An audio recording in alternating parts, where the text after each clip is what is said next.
Number 10. Gucci to the socks. Mana Musa may be the richest human to have ever walked planet Earth. The 9th emperor of the Mali Empire made his massive fortune by exploiting his country's salt and gold production. It is estimated his wealth today would be worth $400 billion US. That is a lot of money.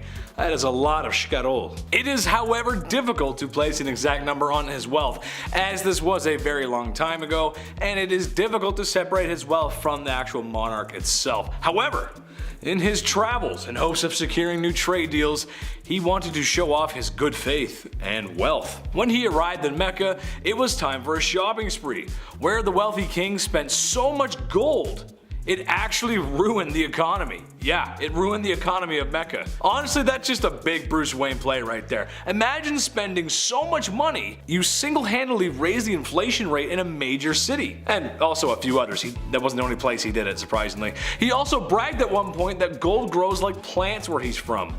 Where I'm from, it's super cold and there's lots of snow. We aren't selling snow yet, right? Number 9. Bad Vlad. Vlad the Impaler is Vlad the Impaler.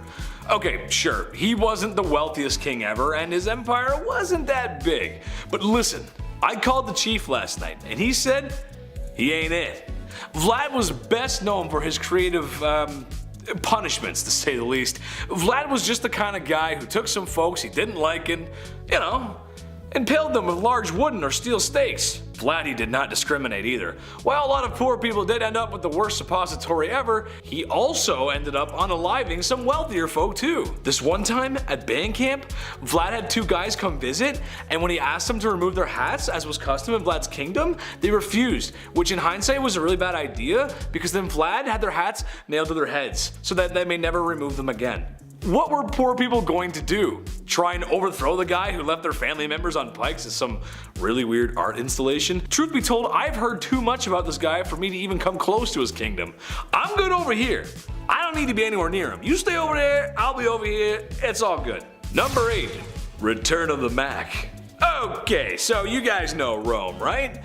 Beautiful ancient city, monuments, aqueducts, a big scary army with red brooms on top of their heads for some reason. Mamma mia, it's beautiful. But it didn't last forever. After many years of conquest and living well, it eventually decayed and sort of split in half, with a west and east.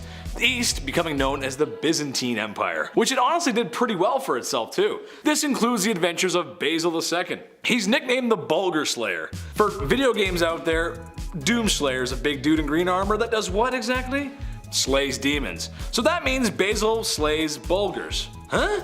Yeah, real nice dude. With his financial might and power, he was able to conquer Bulgaria, which lasted a long time actually. And by the time of his death, Basil was the wealthiest man in Byzantine. A classic tale of a man in charge exploiting and pillaging those less fortunate. Number 7. The Rack. On to something not so hot and fast, but rather dull and slow, the rack is surprisingly well known. It was originally introduced to the Tower of London around 1420. The Duke of Exeter referred to this device as his daughter. What a weirdo. It's like guys who call their car like she. It's like, okay, just a little bit too close to your automobile, man. Relax. It was an open bed frame type device where your ankles were tied at the bottom and your hands were tied at the top. Already we're off to a horrible start. It was horizontal as well, and sometimes it was up. It was all bad. It would just leave you hanging by these ropes, and these ropes were slowly tightened more and more, obviously causing some problems to muscles and joints that were, holding things in place. This was done to extract information. This is also one of the worst things I've heard. Even getting tickled like this would be horrible. I couldn't even imagine. I make jokes because I'm uncomfortable. Honestly, hit that thumbs up to spread some good vibes because we're not even halfway done, folks. Number 6, Molten Metal. This was another form of capital punishment, and if you've seen Game of Thrones, it'll ring a familiar bell. A few of these do, actually. Yikes. Metal would be heated up in a cauldron for a long time to the point where it was liquid. It was molten metal, just a soup of minerals. Look, we said this video wasn't for the faint-hearted, and here at Bumblebee, we like to keep that promise. They would then pour the molten metal on your head, or more commonly known, they pour it down the throat of the accused. Obviously, it wasn't done as a method to extract information, it was done to brutally end someone's life. Because they're not talking after that, of course. Execution by molten metal was supposedly done to a wealthy Roman general, Marcus Licinius Crassus, back in ancient times. The metal would burn your muscles and skin, literally cooking it, and then after a few moments, it would harden. Bad, bad, not good. Number 5, keel hauling. Not to be confused with Kegels, keel hauling was reserved for the worst of the worst at sea. This was used by pirates for sailors who disobeyed orders and all that jazz. The victim would be suspended by a rope with rocks or weights around their ankles, then they're lowered to the keel of the ship where all the sharp barnacles live. After so long, these ships are so old, it's just piled on, layers and layers of barnacles. Then they would get dragged all along them with the water and everything. Water plus pain, it's a lot, it's a deadly combination. Anything to do with barnacles in the sea, no chance. I'll literally tell you anything, Blackbeard. Anything. Number 4, solitary confinement.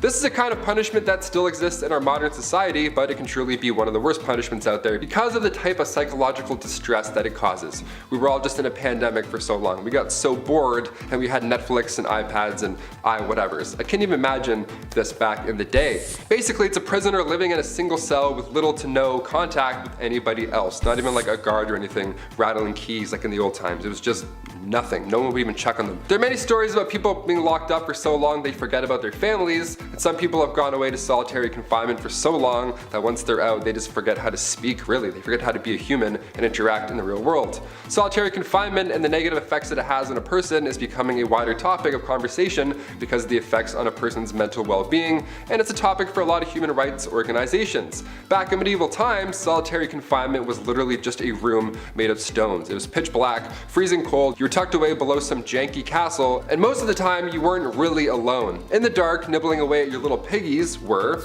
number 3, rats. Another Game of Thrones classic. If you're a rat person, I know there's a lot of people who do tricks with their pet rat.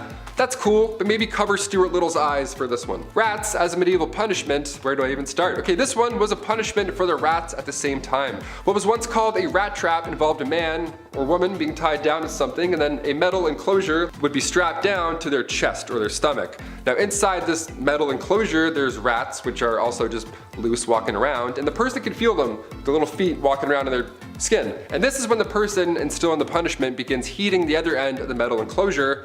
Historically, it was hot coals that were usually placed on top, or there's a fire underneath, which quickly creates a hot environment for the rats inside. From there, the rats begin frantically searching for a way out, but because it's made of metal and they can't bite through that, they find your skin, and then that they can obviously bite through. So you can paint the picture in your head. It's disgusting. Number 2, the breaking wheel. The breaking wheel is literally just a large disc, a pirate ship wheel almost, just lying there, where somebody is then tied to it and everybody else just hammers them and beats the shit out of them over and over. But of course, since we're talking about medieval times, everything has to be a show and whatnot, so once the accused was beaten and then presumed dead, the wheel would lift up and turn just to show everybody what's up. Another way to use the breaking wheel, yep, there was more than one, again, creative folks back then, they would tie a person to the wheel and then continue to rotate it, and then all the ropes below would get tighter and tighter and twist, kind of like the rack, but with a literal twist. And finally, coming in at number 1, the Brazen Bull. This one takes the rat's problem and then makes it a you problem. Out of all the ones on this list, the Brazen Bull is the last one that I would do. Straight up haunting. It's also been referred to as a Sicilian bull, and basically it's not too complex. There is a bronze sculpture, often in the shape of, you guessed it, a bull. But in medieval times, it was just a big closed cauldron, and usually it was large enough to fit a person inside. Yeah, this was in a Saw movie too, I believe. That's how you know it's a good one, when it's in the movie Saw.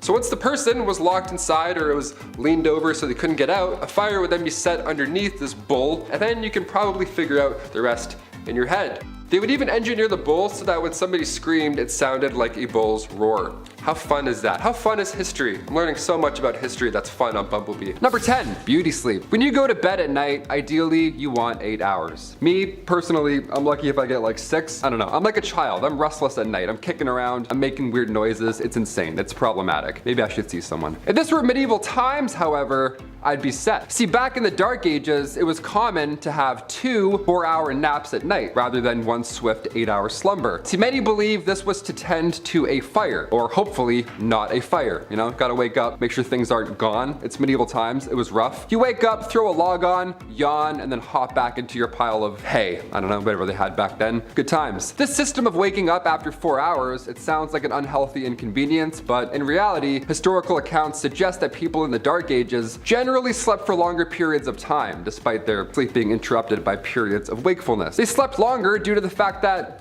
light bulbs didn't exist yet, so lava lamps weren't a thing, neither were alarm clocks. So people would often go to bed shortly after sunset and wake up with the sunrise, so that's a good rest. That's a good medieval rest. That's like 12 hours. Number 9, the Norse Disappearing. I just watched The Norseman. I'm gonna start barking at people now when I'm on the subway, just to, get my old roots back, my old Norse roots. There are several theories regarding the disappearance of the Norse from Greenland during the Dark Ages, right? Where did they go? Where does a Norse Viking go? That's a little concerning. Where'd that guy go with the beard and the hatchet? That's a little important. One theory suggests that climate change played a significant role. The Little Ice Age, which began around the 14th century, that led to a decrease in temperature and a shorter growing season. Of course, making it difficult for the Norse to farm and raise livestock and, have that big mighty beard and eat good. This could have resulted in a decline in food production, leading to famine and ultimately the collapse of Norse settlement. Another theory suggests that the North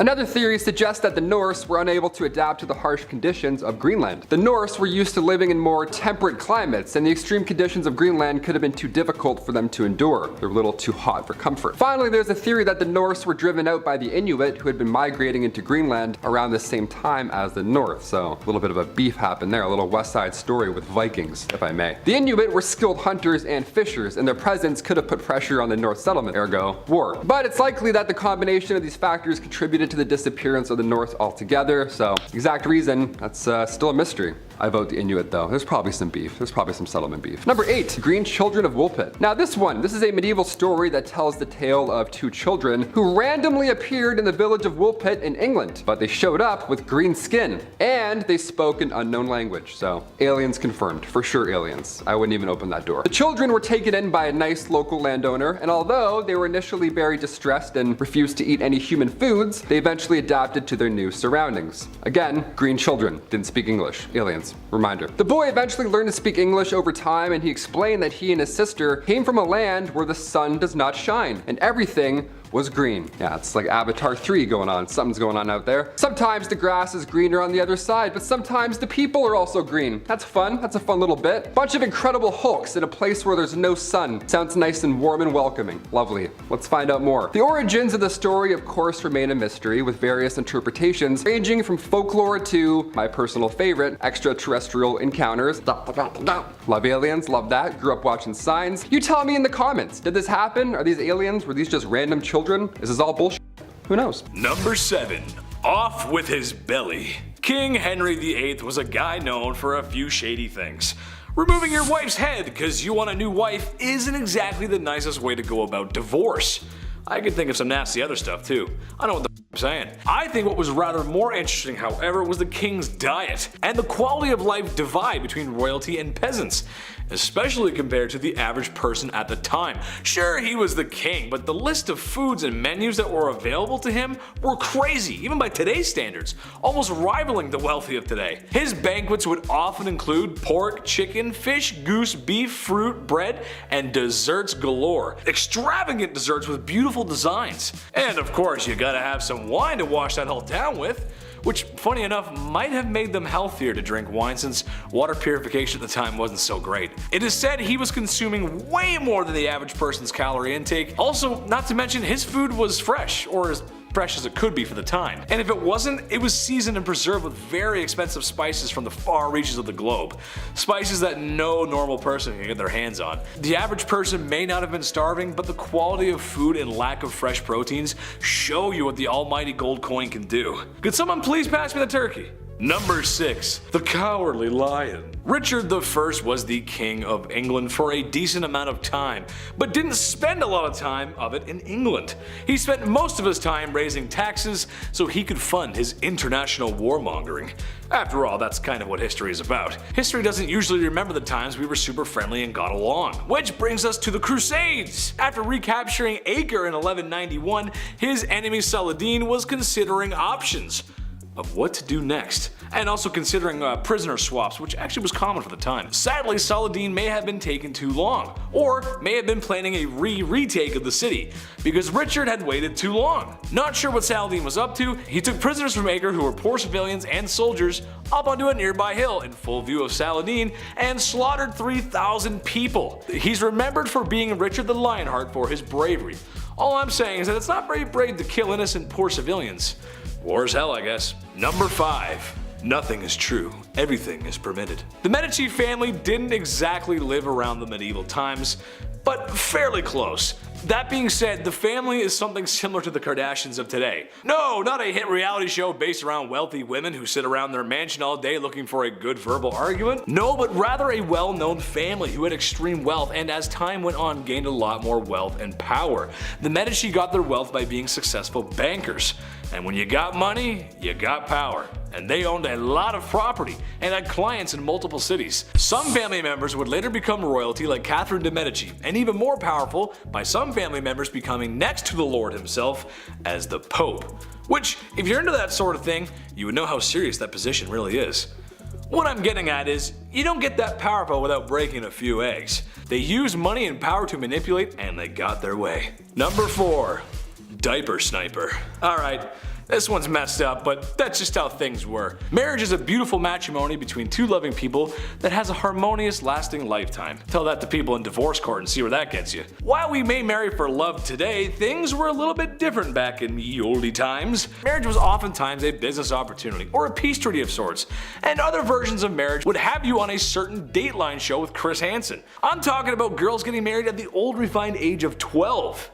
Yuck. It's just how it was. At the time, that was considered the age of maturity, but I mean, if you only live until you're 35, it kinda makes sense, I guess. While most of these cases are from poor people, at the end of the day, they were women and simply could not own business and property that men could. So it's in the best interest that a wealthy man marries a poor girl. Gotta do what you gotta do, I guess. Number 3. Dyslexia for cure found. I don't know about you guys, but sometimes reading can be really hard. You've seen my blooper reel. I mean, I went to school, I got my grade 10, and that's really cool. Maybe soon I'll be able to go to college and get my PFD. But I wasn't a big fan of school, I just like to hang out with my friends. But then again, I did have the opportunity to attend school. The same cannot be said for poor peasants in the medieval age. Some wealthy kings would go as far as to ban the serfs from learning to read. Wouldn't want your population to be too smart, they might overthrow you after all. And sorry ladies, that means you aren't going either. Schools were boys clubs, no girls allowed. The richest of families could have their sons sent off to be a squire and eventually enter knightship for their royal throne. But this was for the very rich.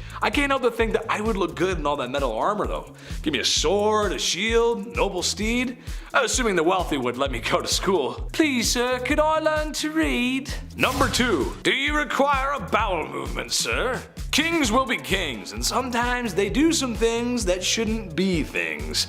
Meet the royal groom of the stool, a man who must follow the king around with a ye olde porta potty, or really just a bowl, where he would be ready to assist the royal in a release of his bowels.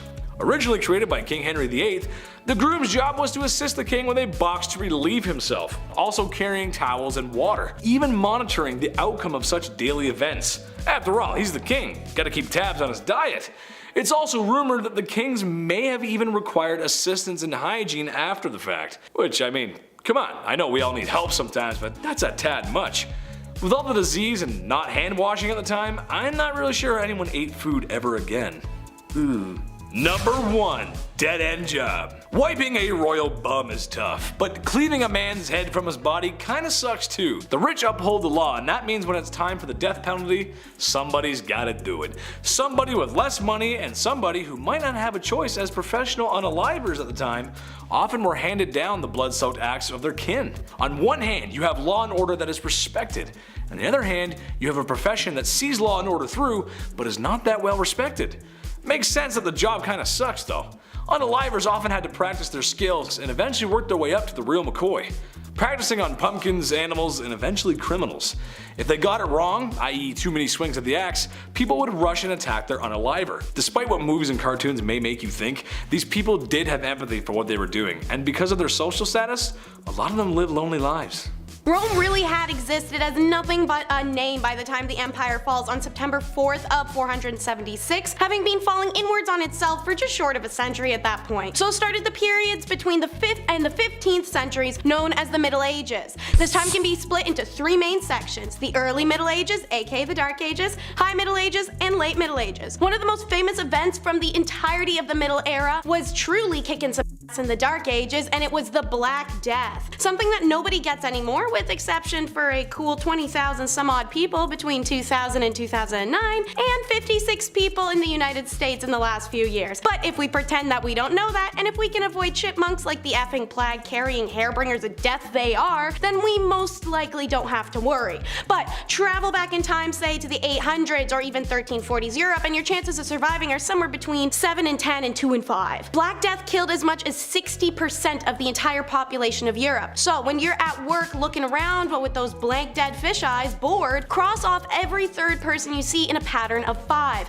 and try to figure out how many of them are gone and who you'd manage without. Probably now being in a position to go, hey boss, looks like you need new middle management team, and ain't since nobody left, hooray, promotion. That's exactly what happened in the Middle Ages too. After half the world died, kinda changed the balance of power. Suddenly peasants could ask for pay raises and improvements in working conditions, and life got a little better for them. This was further developed by the evolution of feudalism, and as a result the first banks and widespread money supply appeared for the first time in Europe. RIP freedom, hello capitalism. And speaking of the workforce, how about their dirty jobs? Knight, tosher, rat catcher, oh my, there's no shortage of terrible jobs in the Dark Ages. So let's cover a few. So a leech collector was a woman's role. She was often living in the countryside near marshes and bogs, just generally dirty open water spots where she could strip her legs bare, grab a bucket, and wade into the mud, waiting for leeches to sucker themselves on. At that point she could scrape the buggers off, bucket them, and then sell them in town to physicians, the wealthy people, beauty stores, whatever. Enjoy the scabs and infectious diseases. The groom of the stool was a position for the royal household who was in charge of cleaning the king's badunkadunk, making sure it was clean and dry post his kingly, well, dumps. Tanning leather seems like it would just be hard. Don't worry, on top of stripping animal skin of its fur, soaking it, and consequently yourself in lots of lime and salt, it also involved animal feces. See, you'd hire this other guy who somehow had a worse job than you. He's called a pure collector. He'd collect you dog poop, you'd grab it with your bare hands and mush it into leather to treat it. And don't get started on lime burners or treadmill operators, which was essentially a 50-50 death sentence job. And usually whatever job you ended up with was one for life, because chances are you stay in one place. Many people dream of traveling. My generation especially is one that's opting out of children in order to do so. This isn't new, and the human desire to travel and learn is something inherent, coming with curiosity and the need to discover. But this wasn't one of those times. Written records show that a sizable proportion of people not only didn't travel to other countries, they never even left their region or the village they were born in. Even if you did manage to travel, it wasn't planes and annoying but passable airport waits. The average traveler would often sleep out in the open air. Inns or other forms of accommodation were few and far between, and usually too expensive for the typical person to afford. So aside from the super fun chance of freezing to death overnight, travelers in the Middle Ages also had to worry about being robbed or attacked on the road. Many people therefore chose to travel in groups, but even then you weren't entirely safe. Your homies could turn on you at any second. Consider also that roads and pathways were rough, and this was a ridiculous era where even spraining an ankle could prove to be fatal. Then there's finally bridges, which are quite rare, especially outside of big cities, so you might have to cross rivers manually, and while they could memorize and recite Latin every day, these dummies couldn't swim. Drowning was all too commonplace. Even the Holy Roman Emperor Frederick I died while attempting to cross a river. Number 7. Shroud of Turin. The origins of the Shroud of Turin, a piece of cloth that bears the image of a one Jesus Christ, a crucified man, shrouded in mystery it seems. According to tradition, the shroud was used to wrap the body of, again, one Jesus Christ after his crucifixion, and many Christians believe this right here to be the burial cloth of Christ. I pointed like I actually have it here. I don't have it here. I wish I did. That would be great. We get a lot of likes, but no, it's over there. However, its authenticity is the subject of ongoing debate, of course, because, I mean, who really knows? The shroud first appeared in historical records in the 14th century, and it's been housed in Turin, Italy, since the late 16th century. Again, that's a pretty mighty piece of cloth right there. Next national treasure. Nicolas Cage has to grab that and put it in his pocket like a cowboy. Number 6. John Cabot's fate. John Cabot, he was an Italian explorer who sailed under the English flag, and he's known for his his voyages to North America in the late 15th century. His final voyage in 1497, this was intended to establish English trade and settlements in the New World. But Cabot, he set out with a small fleet of ships from Bristol, England, and he sailed along the eastern coast of North America. However, something happened. He encountered difficulties, I guess one could say, including rough weather and a mutiny among his crew, which is much worse than a storm, I would say. And his fate remains unknown to this day. That rhymed, Dr. Seuss, love it. Some historians believe that Cabot may have perished at sea, while others speculate that he may have made it back to England and then died there. So, how did he go? Was he eaten? Who knows? Who really knows? Number 5, the plague. Yes, we just lived through one of these. Isn't that neat? Can't wait to tell my kids about that one. Plagues are everywhere throughout history. Some are short, some are impossibly incredibly long. The bubonic plague arrived to medieval England in 1348. Now the death toll here, it was devastating. I mean, we put up some crazy numbers in the last few years, don't get me wrong, but in the Dark Ages, the bubonic plague took out almost half of England's population. That's insane. They didn't even have Uber back then. You're like, how? How did that happen? Back then, the plague was a bacterium now known as Yersinia pestis. Symptoms were jarring, to say the least. There were lumps in the armpits and or, groin area. Not fun. Black spots would appear all over your body. It was uncomfortable, and it was noticeable, definitely to say the least, that you were plagued out. Almost all that were infected died within 3 days, more often than not without a fever. Just randomly, boom, done. The drop in the population resulted in a widespread of wealth. That's, I guess, a bright side? Not really. Workers were demanding higher wages, farmers were demanding lower rents, and the poor got expendable income. Sounds a little familiar, dare I say. Number 4, Greek fire. One's absolutely crazy. Greek fire was a weapon used in medieval times. It was particularly used by the Byzantine Empire, and it was known for its ability to burn even when submerged in water. Yeah, almost like magic, some would say. Some scary, hot magic. The composition of Greek fire was a closely guarded secret, but it was known to be a highly flammable liquid that could be projected from tubes onto enemy ships or soldiers. So yeah, they would just blast liquid lava at you, and then they're like, yeah, war's done, just like that. Like in Game of Thrones, where it's just green fire. It was kind of like that. Greek fire was often used in naval battles and set enemy ships ablaze in 4 minutes or less, and its use was a significant factor in the success of the Byzantine navy. The exact ingredients and recipe for Greek fire, like I said, they have been lost to history, and its composition remains a subject of debate and speculation among historians. Let's hope we don't find this one. I don't know, let's find some pharaohs, mummies, tombs, treasures. That's great. Some guy's like, oh, the recipe for liquid lava that we can shoot at people. Awesome, let's do it. Number 3, the Vinland Map. The Vinland Map, this one's fun to all the toptographers, map people. This one's for all the map fans out there. The Vinland Map is a medieval map that depicts parts of North America, including a region known as Vinland. Not to be confused with Vineland, that's pretty good, that's a fun one. Vinland is believed to have been visited by the Norse explorer Leif Erikson around the year 1000. Now the map was first discovered in the 1950s, and it's believed to date back to the 15th century. Buster Rhymes, I'm like, however, its authenticity has been the subject of ongoing debate among scholars and historians because, it's like Atlantis. Some have argued that the map is a forgery, while others believe that it's a genuine medieval artifact, like the Shroud of Turin with, Jesus' selfie. This is amazing. I have to say, I believe this was once a real place. Sure, why not? The amount of pharaohs and leaders, dictators, all these people throughout history lost in books that have been burnt. Of course, there are places and maps that have also been lost to history. Or maybe I've watched too many National Treasure movies. Could be the latter. It's probably that too. Number 2, the Dancing Plague. All right, this one's fun. Hit that like for Step Up 2 fans. This one's gonna be real sick. July 1518, one of the most bizarre dance circle / plague events, who knows really, in medieval history went down. It was the craziest dance circle all of history, I have to admit. The Dancing Plague. Yeah, why can't this be the plague that comes back now? Why it had to be the one that was gross, everyone's coughing on each other? Why could we all just be popping and locking in the streets in 2020? Would have been way better. The town of Strasbourg was calm, cool, and collect one summer, back in 1518, until out of nowhere, one woman began to dance, or convulse, uncontrollably in the streets. Others soon joined her, which is the weird part, and eventually over 400 people were all dancing the days away, or convulsing, one of the two. It's really tragic. See, this was not a good time. It's, we call it the Dancing Plague, like, oh, they were all dancing in the street. No, it was a nightmare. People were like sieging on the ground. Sieging? People are seizing on the ground. It was tragic. A good amount lost their lives due to pure exhaustion alone. Authorities, they tried their best to help out the situation. They paid for musicians to perform for them while they convulsed, which is just the thing you need back then. They're like, oh my god, what's happening? Quick. They just played music. They're like, this makes it way better. This is so fun now. No, it was horrible. Everyone was sick. This was a disease. This happened a few times in Europe, believe it or not, between the 14th and 17th centuries, and we still don't know what exactly happened. All we know is that it was some sort of illness and that it was not like Step Up 2. Apparently it was not sick, nor 3D, nothing like that. And finally, number 1, no insults. This one here is great. This would change the game today. If we brought this one back, so good. I can't whistle, but it'd be like that. If you hurled insults at somebody back in medieval times, they were entitled to compensation and they could summon everyone else who's around at the time to be a witness. Yeah, if you spoke bad of someone during the Viking Age, even if the person wasn't there, it could ruin their reputation. And because of that fact, you now need to pay them for the possible damages you caused with your words, with your sick, nasty words. It doesn't even matter if the insult was true either. Your reputation was how you gained employment back then. It's how you met friends, and it was really important. It was an important thing not to be messed with. Also, if you insulted one man, apparently you insulted his entire family as well. So it's like that Vin Diesel kind of Fast and Furious family's everything vibe where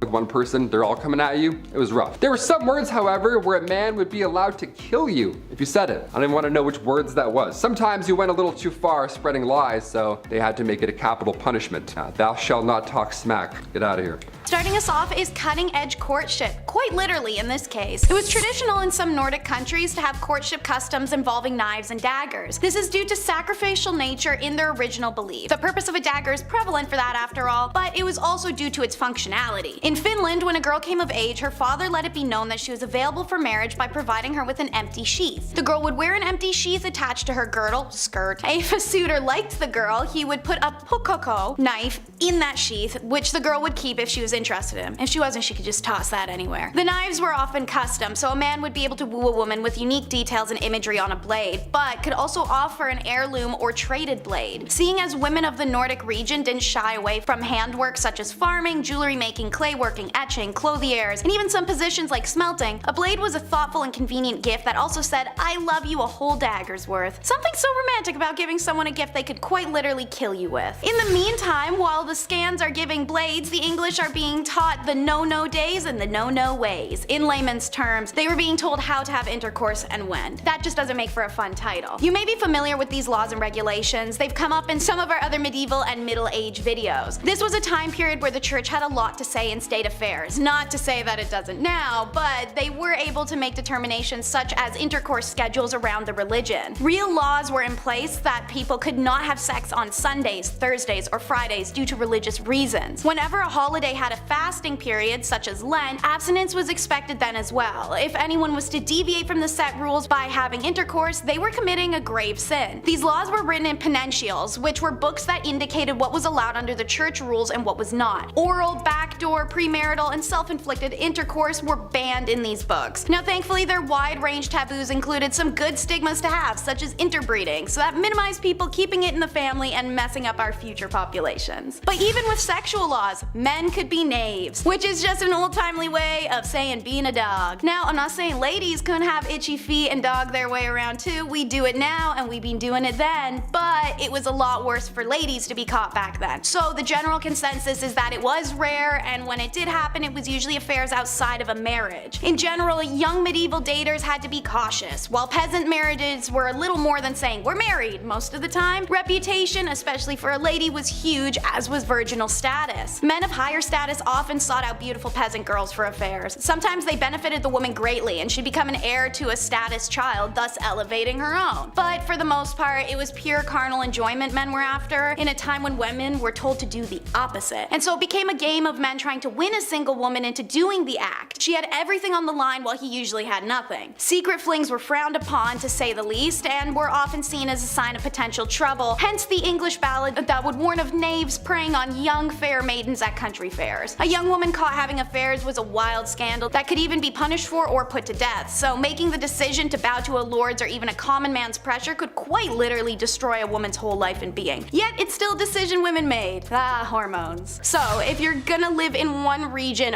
one city, and one house your whole life, naturally it would be a dingy shack. because peasants' homes were small, often just made up of one room. They were constructed of wattle and daub, a type of method of constructing walls in which vertical wooden stakes or wattles are woven with horizontal twigs and branches and then daubed with clay or mud. Then they'd have a thatched roof to boot, and if they're well constructed, these bad boys could be waterproof and stand for a decent amount of time. But they required upkeep, and not everyone can afford that, especially seeing as it's essentially paper mache, twigs, and mud. You really had to stay on top of this. Inside of a hut, a third of the area was penned off for animals, which lived inside with the family. I know people that complain about the smell of a cat litter box. My guy, you could have had a whole donkey living next to the kitchen sink.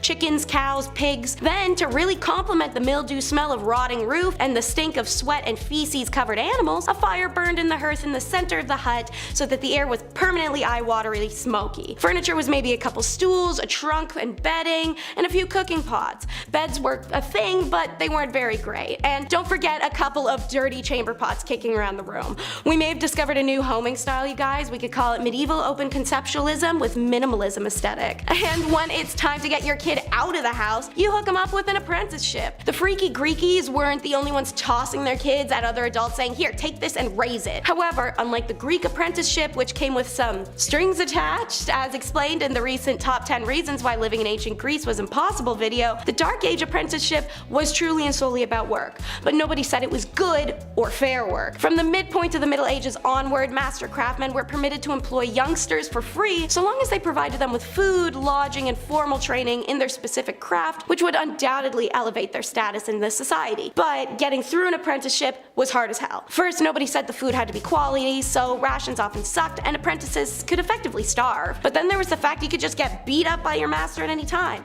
because it was literally expected of them to do that. Why? Because apprenticeships were ways of parents to get crappy, troublesome teens out of the house and learn some discipline in society. To add insult to injury, apprentices were stuck between childhood and adulthood by being teens. Because on one hand, a teen in medieval times would have been treated as an adult. On the other hand, privileges of adulthood, like the right to inherit money or ownership of land, didn't come into play until around age 21. So you're expected to be an adult, treated like a kid. Small wonder then that the tales of apprentices misbehaving badly are a staple of written accounts from the Middle Ages. Rather than dedicating themselves to their professional development, apprentices would often be found in pubs and brothels. Normal middle-aged teen activity. And having a crappy kid sucks even more so back then than now because of the baby gamble. Choosing, if a woman got to choose, to have a baby was a hell of a decision in the Dark Ages. Plagues, famines, messed up weather, just not the environment for it, let alone women being regarded as morally weak and they weren't allowed to do things that modern women take for granted, like getting a job, deciding who to marry, having opinions, wearing pants. Your only two options were to become a nun or marriage. No work, no single living in the country, you get two options. And even if you weren't the most devoutedly religious, none was safer, if not a better option. Childbirth and pregnancies would kill 1 out of every 3 women in the Dark Ages. Compare that to today's maternity mortality rate as 1 out of every 0.028% of women. The fact that the female population now is significantly more equal in numbers to men in comparison, I think the choice is spectacularly easy. According to the Raven Report, childbirth in the Middle Ages and the Tudor period were so dangerous, royal women were encouraged to write out their last will and testament well in advance to giving birth. Just imagine adding that to the baby to-do list under decorate nursery and sew onesies. But on the flip side, some men weren't exactly capable of popping out babies, thus the impotence trials. Modern time has counseling, understanding doctors, and little blue pills, all sorts of resources to help men with that issue. But the Middle Ages? Whew, don't expect any real sympathy, not from wives or the whole community. Conjugal duties are taken hella seriously, partially because everyone was frisky and they're locked into having just one person for the rest of their life. And it wasn't just men who had the right to ask their partners to perform. Wives could also demand intimacy, and failure to provide, well, buddy, you're getting served. And many recorded cases of women being granted divorce due to their husband's impotency exist to prove it. And they were carried out in public. Whole Judge Judy style throwdowns to called impotency trials where accused man was expected to perform in front of the jury. To be granted a divorce, the woman had to prove her man was unable to perform, which wouldn't be shocking when you have an entire village watching with bated breath, even if it wasn't an issue before. Don't worry, a dude could save himself the shame of an annulment by calling on special witnesses such as working girls or other women from the past who could attest his manly prowess. Any medieval lady capable capable of putting her husband through such a humiliating ritual was almost always from a wealthy family. Lawyers and expert physicians didn't come cheap, but at the end of the day, men were literally able to cut our faces off in public or throw us in a fire alive for not baking bread right, so guys, I don't really think you can complain about this too much. Laws like this are one of the many stupid details that could have you randomly imprisoned.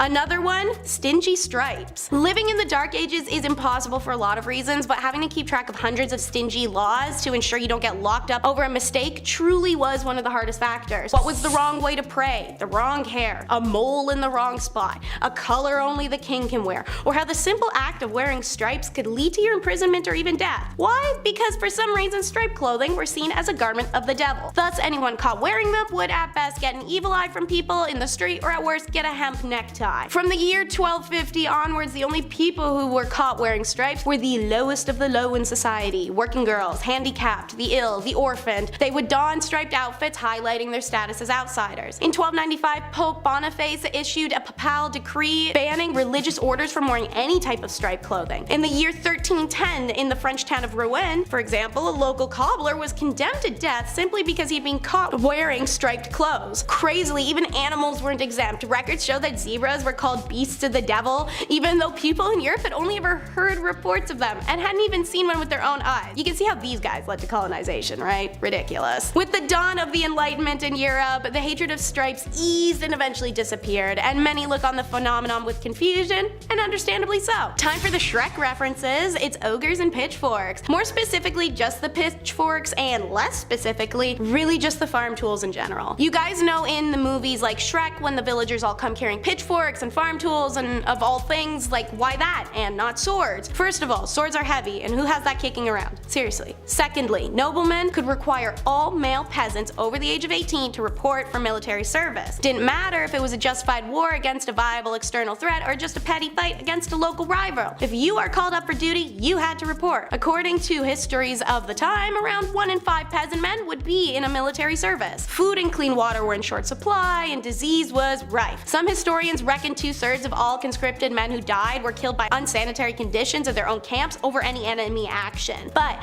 peasants were required to bring their own weapons. Moreover, they would rarely receive anything more than rudimentary training, so they're sent to war unprepared and ill-equipped. Thus the thought process, well, if this tool works on my farm, for this, it'll work for that. So, what really sucked about military service in medieval times is how little was in for it for you. These days, joining the military can be a way of learning a trade or generally improving your lot in life. Not so back then. Feudal lords were fearful of their peasants getting too powerful, so you're once a farmer, you're staying one. If a peasant soldier got too skillful on the field of battle, there were several cases of them ending up mysteriously dead. It's like getting a Journalist of the Year award from the CIA. And finally, it wasn't just living that was impossible, but death sucked too. Alright, so evidently, whether from this video, others, or general universal knowledge, Dark Ages was pretty grim reality to live in. It's short, dirty, desolate, and brutal. But when it wasn't short, it was somehow worse. See, anyone over the age of 50, which was a crazy age achievement at the time, was deemed elderly. Unlike other cultures existing at the time, elderly in Europe are not even close to revered or respected. You didn't get to retire, having to pay your own way and continuing to work until physically you simply couldn't. Then, yeah, after that, you're really just a burden. Your own kids are side-eyeing you and everyone's asking you why you haven't died yet. What's the big hold up here, guys? For many, death was the only real chance to escape from everyday hardships or working the fields and trying to get enough money and food to survive. And when that finally happens and you pass through and rejoin the energies of our earth, you will finally find your peace. Yeah, no, psych, that still didn't happen. According to some research in Europe during the Middle Ages, massive 40% of graves were disturbed. Now, this wasn't like grave robbing during the Enlightenment. There were no university medical schools paying good money for fresh corpses to study. Rather, most cases of grave disturbances were run-of-the-mill theft. Often people would be buried with a small selection of their possessions, perhaps a favorite cup, a locket, a stuffed animal toy, or other such trinkets. In tough times, even some dead person's mystery grave junk might be enough to tempt a broke thief to dig someone up. However, this wasn't always the case. There's some even weirder crap too. Archaeologists in England have found evidence to suggest that in dozens upon dozens of quote grave robbing cases, rather than looking for objects, those responsible bound and gagged the dead bodies and then left them like that. It seems like they're fearful of restless souls, or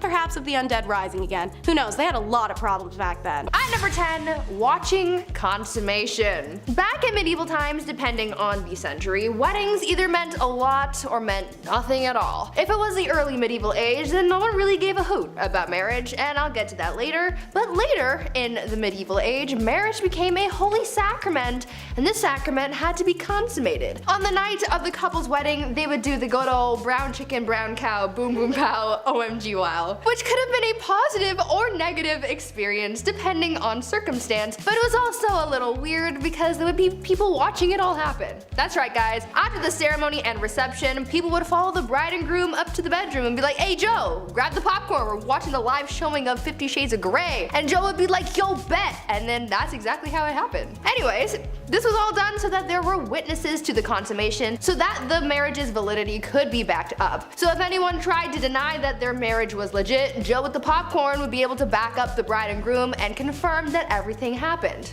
Kinda kinky, kinda weird. Number 9, dowries. Today's weddings are so insanely expensive. I don't know if it's ever gonna happen for me, for that reason alone. But, you know, they kind of replaced the dowry altogether. But what was a dowry? It was a set of assets, money, material, goods, real estate that would be given to the groom once the couple united. The purpose of the dowry was to entice a groom to marry the bride if he wasn't already attracted to her.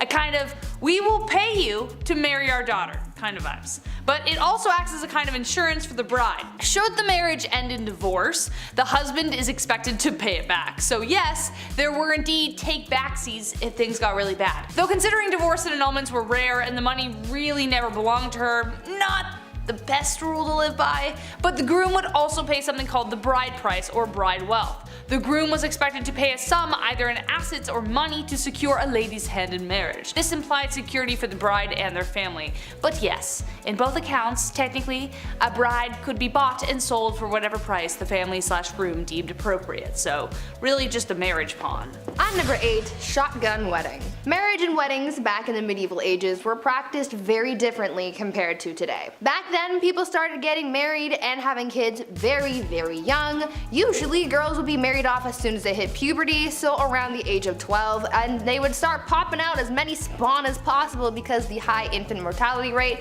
made it very difficult to grow a family. On top of the duty to further the population, these marriages weren't for love. Arranged marriages were the norm back then because it was mostly used to join families for status or alliances, or because your dad owed Billy from down the block a favor and he offered you to his son Billy Jr. Marriage ceremonies were also very different back then. Because marriage wasn't as big of a fuss as it is now, it didn't matter where you got married or how soon. You could get engaged in the morning and be married by lunchtime if you really wanted to. Most people didn't need permission to get married, so they could hold the ceremony anywhere.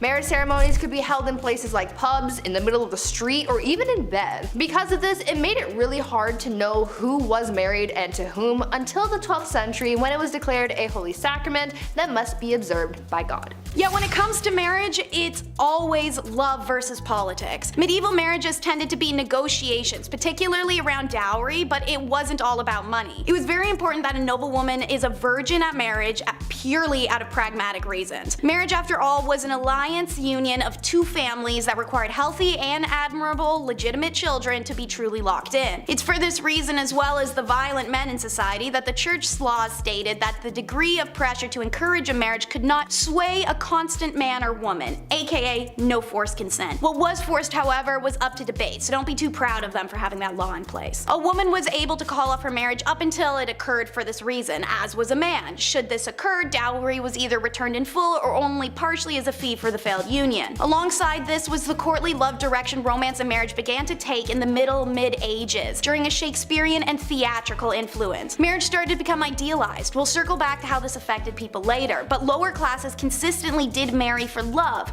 since there's little to be gained materially from from marrying for them. For most part, there was no official ceremony. That the social level marriage was more like, hey, we're married now and living together. By 1400 AD, there were actually many laws decreeing marriages needed to start becoming a public affair, and one may wonder how often people did marry in secret. Next up, watch lords try to impress ladies with a lance measuring contest. As mentioned, courtly love and chivalry are important facets of medieval society and culture, and seeing as tournaments and displays of masculinity were centerpieces of this culture, it's no surprise it made its way into courting. By 12th century England, tournaments were in full swing, usually consisting of jousting and melees, a big organized throwdown between knights that were not expected to be dangerous but occasionally resulted in serious injury or death. These tournaments were respectable places to meet potential suitors, and singles flocked to these spots to watch heroic knights joust and parade themselves around while noble maidens looked on adoringly. Some contemporary conservative commentators, as well as the church, however, complained that the tournaments were places of frivolity, scandal, and lust. Buzzkills. Don't worry, if sword fighting isn't your forte, then poetry or songwriting were also popular ways to express your love to a lady. And remember, when meeting a beloved, dress to impress, but not so much that you cause a scandal. Remember, sumptuary laws exist. It'd be pretty embarrassing to be arrested and sentenced on your first date with someone. It was advised that medieval women getting ready for a date should wear their tallest steeple hat and their best dress, and top it off with their finest linen wimple. This helped to elongate the neck. A long neck on a woman was considered beautiful. So was a bunch of other weird stuff that we'll get to in a second. Meanwhile, men should always remember on a date to wear their best gown and hose, which are pantyhose. But as said, don't dress too posh. The sumptuary laws of medieval England, such as the statute concerning diet and apparel of 1363, tried to ensure that citizens did not dress or consume above their social status. These rules included what kind of fur trims could be worn and by whom, colors, hats, patterns, shoes, and all the whole shebang. Check out our video Top 10 Unusual Medieval Laws You Never Knew Existed to learn more about sumptuary laws and laws of fashion. The rules of etiquette will most definitely help you avoid scandal when invited over to the family home of your potential lover, and they were genuinely as follows. 1. Keep your hands clean. Don't stroke the dog or the cat. Be sure to wipe your fingers on the tablecloth instead of licking them. 2. Bones are not to be gnawed, and don't pick your teeth with the sharp irons. 3. Don't eat with a fork. Forks were used to prepare food, but most medieval Europeans thought forks were an odd thing to eat with. 4. Don't eat with a knife either. Many people carried the knives on them on their belt to carve up the food before eating, but don't eat with it. 5. Okay, if it's a liquid, use a spoon. People tended to eat with their hands for everything else. 6. Don't sit too close to the salt cellar. Salt was expensive and associated with prestige, so it's a good dating tip at a big dinner to see who sat closest to the salt cellar. And 7. You can burp, but look up at the ceiling as you do so. And 8. Remember, you must not urinate at the host's premises unless you're staying overnight and it's before bed. Obviously, some of these things like wiping your hands on a tablecloth, eating without a knife, or holding your pee until it's time to go are pretty unusual to us now.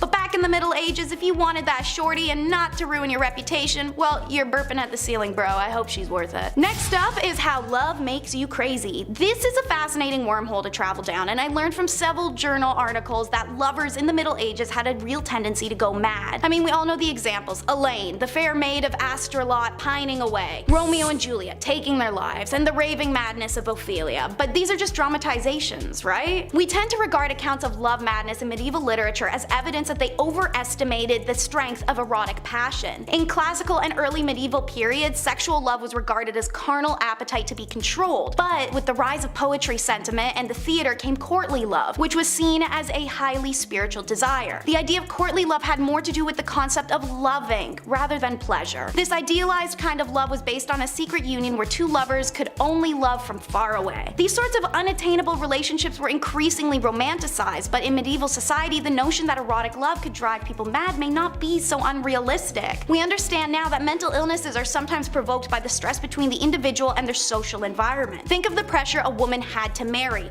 Her whole life is purely based on existing for marriage and childbirth. The headspace created would be incredibly vulnerable to valuing all self-worth off of said marriage. If she had no suitors or faces rejection and begins to start aging out of normal marrying age, these could be detrimental to her mind. Mental illness existed in the past. This level of self-worth being carried by societal pressure that also will punish a woman for her sexuality or existence of it should it be perceived as sinful or unwomanly is unbelievably stressful. So yeah, women primarily would literally be driven insane by marriage and their value being tied up in it. But it's okay to be crazy as long as you're hot, so let's follow these medieval beauty tips. These are actually documented tips I rounded up, so let's run through the list. First, pluck your eyebrows and move your hairline back. A high forehead forehead was considered attractive. One hair removal recipe was a vinegar mixture with ant eggs and ivy. Yum. Second, cancel all your Mediterranean trips. You need to whiten your face. Paleness was considered beautiful, and to achieve this, some women would apply mixtures to their skin, such as white lead powder mixed with sheep's fat. Weird. Third, while you're at it, hide those birthmarks and moles with homemade concealer. These blemishes were sometimes associated with witches in the Middle Ages. You may know this from our top 10 unspeakable things women went through in the Dark Ages video. One popular concoction was a face mask of bull's or hare's blood. Fourth, brunette is boring. Go blonde with organic hair dye. Flaxen hair for women was considered the most beautiful. Women who were not blonde could try a hair dye made from stale sheep's urine and saffron. If word of mouth wasn't enough to get these beauty tips to you, rest assured, Daniel of Beccles wrote a popular 13th century etiquette book. Regarding appearance, he said a man's hair should be neatly styled with a beard that was neither long nor shaggy, and nails should be attractive and teeth should be kept clean. How do you keep your teeth clean? One recipe for teeth cleaning in the Middle Ages was to mix sage leaves with salt, roll into balls, bake them into a powder, and then rub them on the teeth. Sage advice indeed. And if you do not want to be a scandalous unmarried spinster, you better listen to it. And last but not least, don't forget to bring the hemlock. Whether you're two dirty knaves trying to get down lawlessly, or a married couple who didn't want kids, hemlock was your best friend. So yes, while the medieval church made it clear that sex outside, and for some clerics inside, of marriage was sinful, the literary and documentary evidence suggests that these medieval Brits were still finding ways to be as randy as rabbits without an illegitimacy scandal. It was hemlock, a recommendation made by 13th century author Peter of Spain in his book Treasure of the Poor. Peter wrote men should rub boiled paste of hemlock on their boys before intercourse. Seeing as hemlock is poisonous, this was ballsy. Obviously they were open to whatever suggestions they could get. When Persian physician Abba BMZ Razia works was translated, Europeans gobbled up his suggestions, which was applying cedar oil onto the nether regions before intercourse for a man or after for the woman. He also said that if the woman jumps backwards after intercourse, the stuff will fall out. Seeing intercourse before marriage itself was illegal and knavery was perceived the way it was, I'm sure I don't need to explain the scandal in this one. Kicking off the list at number 10, an arming squire. Being a knight. Okay, obviously this sounds cool on paper. They have the sword, they have the horse, the flowing lady, the gal on the back of said horse. They're saving the damsel in distress or something, right? Sometimes they lose a hand like Jaime Lannister, but that's just what being a knight is all about, right? Also, spoiler alert, if you haven't seen Game of Thrones 9 years ago. It wasn't always a fairy tale epic being a knight. First of all, this process starts when you're 7 years old as well. So you would be given to a noble to learn for 7 years, and then at age 14, you became a squire. Ah yes, a noble squire. We've heard this term before. What do they do? Well, it's a knight's intern. Yeah, not an ideal job to have when you're young, but it's a job nonetheless. Also, you had no choice, so you had to do it. Welcome to the Middle Ages. Arming squires, they had a lot of responsibility. Arming squires would repair a knight's armor while they were still wearing it. Yeah, how fun is that? Oh, which buckle was it? Ah, yes, that one. Yeah, fixing up chainmail on a grown man's thigh. Not ideal. Welcome to the Dark Ages. Pretty dark. Also, after these epic, messy battles, arming squires would have to clean everything off of their armor. Yeah, everything. A lot of yuck going on in that business day. This was long before Dawn soap was also a thing, so they had to clean with urine. Yeah, gross. So gross. It gets worse and worse. Welcome to the Dark Ages. Number 9, Plague Bearer. Yep, this one's as awful as it sounds. The title of this one really gives it away. The hot summer of July 1665. What to do with all of these poor souls who have been hit by the plague in the Dark Ages? Where do we put them? What do we do? You can't just hide them all in the catacombs this time around. So now what? Well, a plague bearer, he's got your back. Church wardens would organize burials, right? This was a normal thing even back in the Dark Ages in the 1600s, but when the plague hit, they had to change things up a little bit. If somebody had the plague, these guys would be responsible for transporting them far away and then burying them. A church would house these plagued souls away from society. How grim is that? But it's probably a great call, all things considered. Poor guy. Number 8, a knight. When we think of the knights in, the Dark Ages and stuff, we often forget about the silly royal duties that one had to attend to. Yeah, you thought jury duty sucked. Oh boy. Beastly justice. You ever heard of this? If not, buckle in. Beastly justice was when animals had to go to court. Yeah, they were put on trial as well as humans. It's wild to look back at a knight and all the things they had to do for their kings and queens, but the fact they also had to wake up early and attend court like a noble like royal court where a wild animal was now taking the stand. Like, what a joke. I'd be like, really? Do I have to be here? I woke up at 4:30. What's going on? Yeah, this would happen after an animal runs through town. It would attack people, you know, being confused and being an animal and all. But the townsfolk would actually believe that the devil was somehow involved in this whole ordeal. Like, these animals worked for Big Red himself, right? How weird is that? In 1457, villagers in France had to deal with 6 pigs who ran wild and attacked locals. They did a lot of damage, apparently. But instead of just, you know, setting the animals free or putting them down or whatever, they just took them to court. A real court, like a real trial. There was a judge, a couple prosecutors, 8 witnesses, a defense attorney for the pigs, which I gotta say that we gotta do a list on that. That's a terrible job. That's one of the worst jobs ever, I lightly introduced here. These pigs were then hung from a gallows tree. It was so horrible. The Dark Ages. Dark, right? A knight had to formally hang pigs after a trial was concluded. Yeah, being a knight sucked. Number 7, no objections. So obviously, with a lot of people marrying willy-nilly, a lot of marriages mostly made people miserable. Maybe.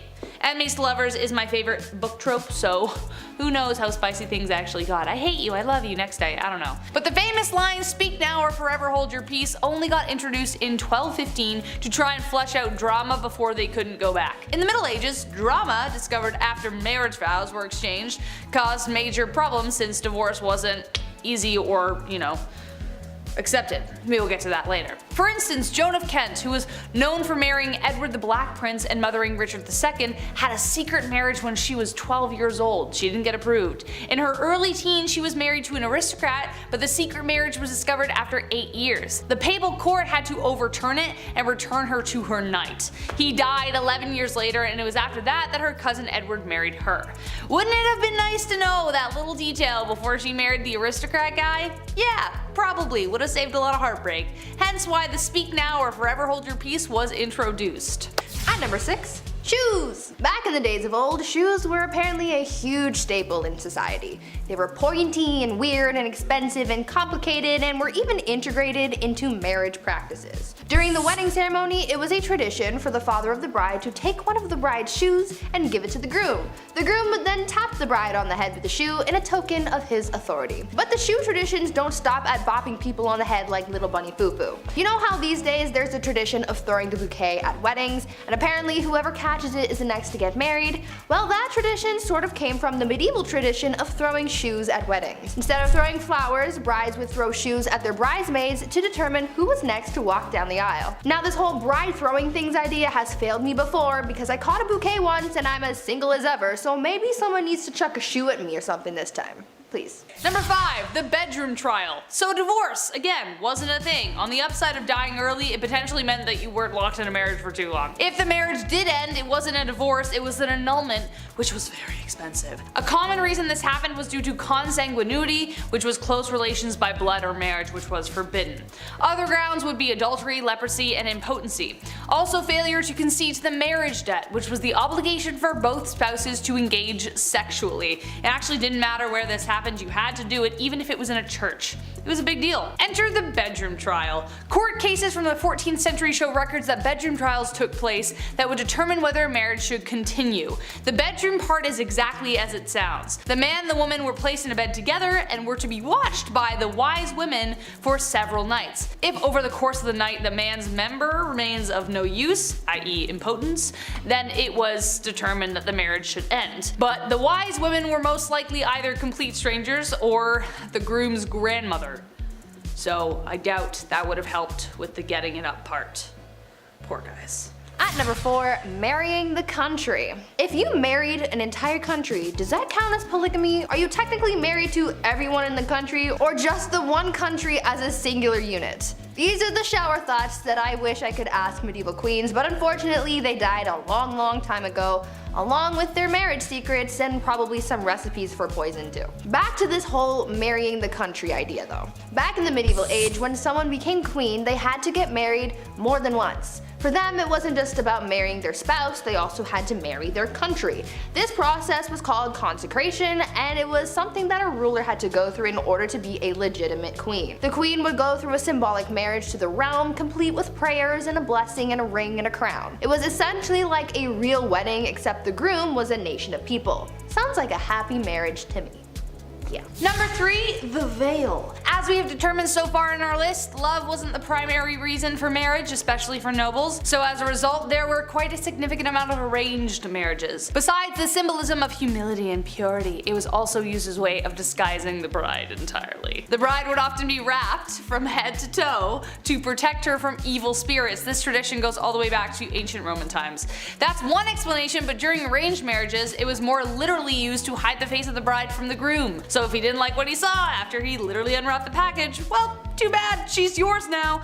Eventually veils progressed to being much smaller, but the tradition of revealing the bride to the husband to declare ownership remained a tradition even to this day, kind of, except now it's more romantically idealized. Did you see Priyanka Chopra's awesome veil in that? You know the one. At number 2, long distance marriage. You know how during the pandemic people started having Zoom weddings? Well, in a way, people have been doing something similar since the medieval ages. Back then, a lot of weddings were simply for political reasons, and so a big ceremony was rarely needed. So when two people from different kingdoms were getting married, they didn't necessarily need to be there for the wedding. Instead, they could send proxies and have someone marry their new spouse on their behalf. This would be the legal binding of marriage, you know, the paperwork side of things. But once both parties could finally meet in person, then they would hold a second ceremony with all the pomp and circumstance that you would expect. And yes, it still included the whole watching the consummation thing. Ew. This proxy marriage actually happened to Marie Antoinette, and her brother was her proxy until she could get to the formal ceremony. So now we know that even back then, you didn't have to show up on time to your own wedding, and you could just get someone else to do it. Sounds a little cold to me, but like I've said before, love is dead and it died a long time ago. Mic drop, thank you. Number 1, last but not least, and this is the most messed up, the Lord's Right. This one is definitely the most messed up tradition, and I don't even know how it was justified in the first place. Like, why was it even in place? Someone clearly made this happen so they could piss people off. The last thing anyone wants at their wedding is someone interfering with the wedding night.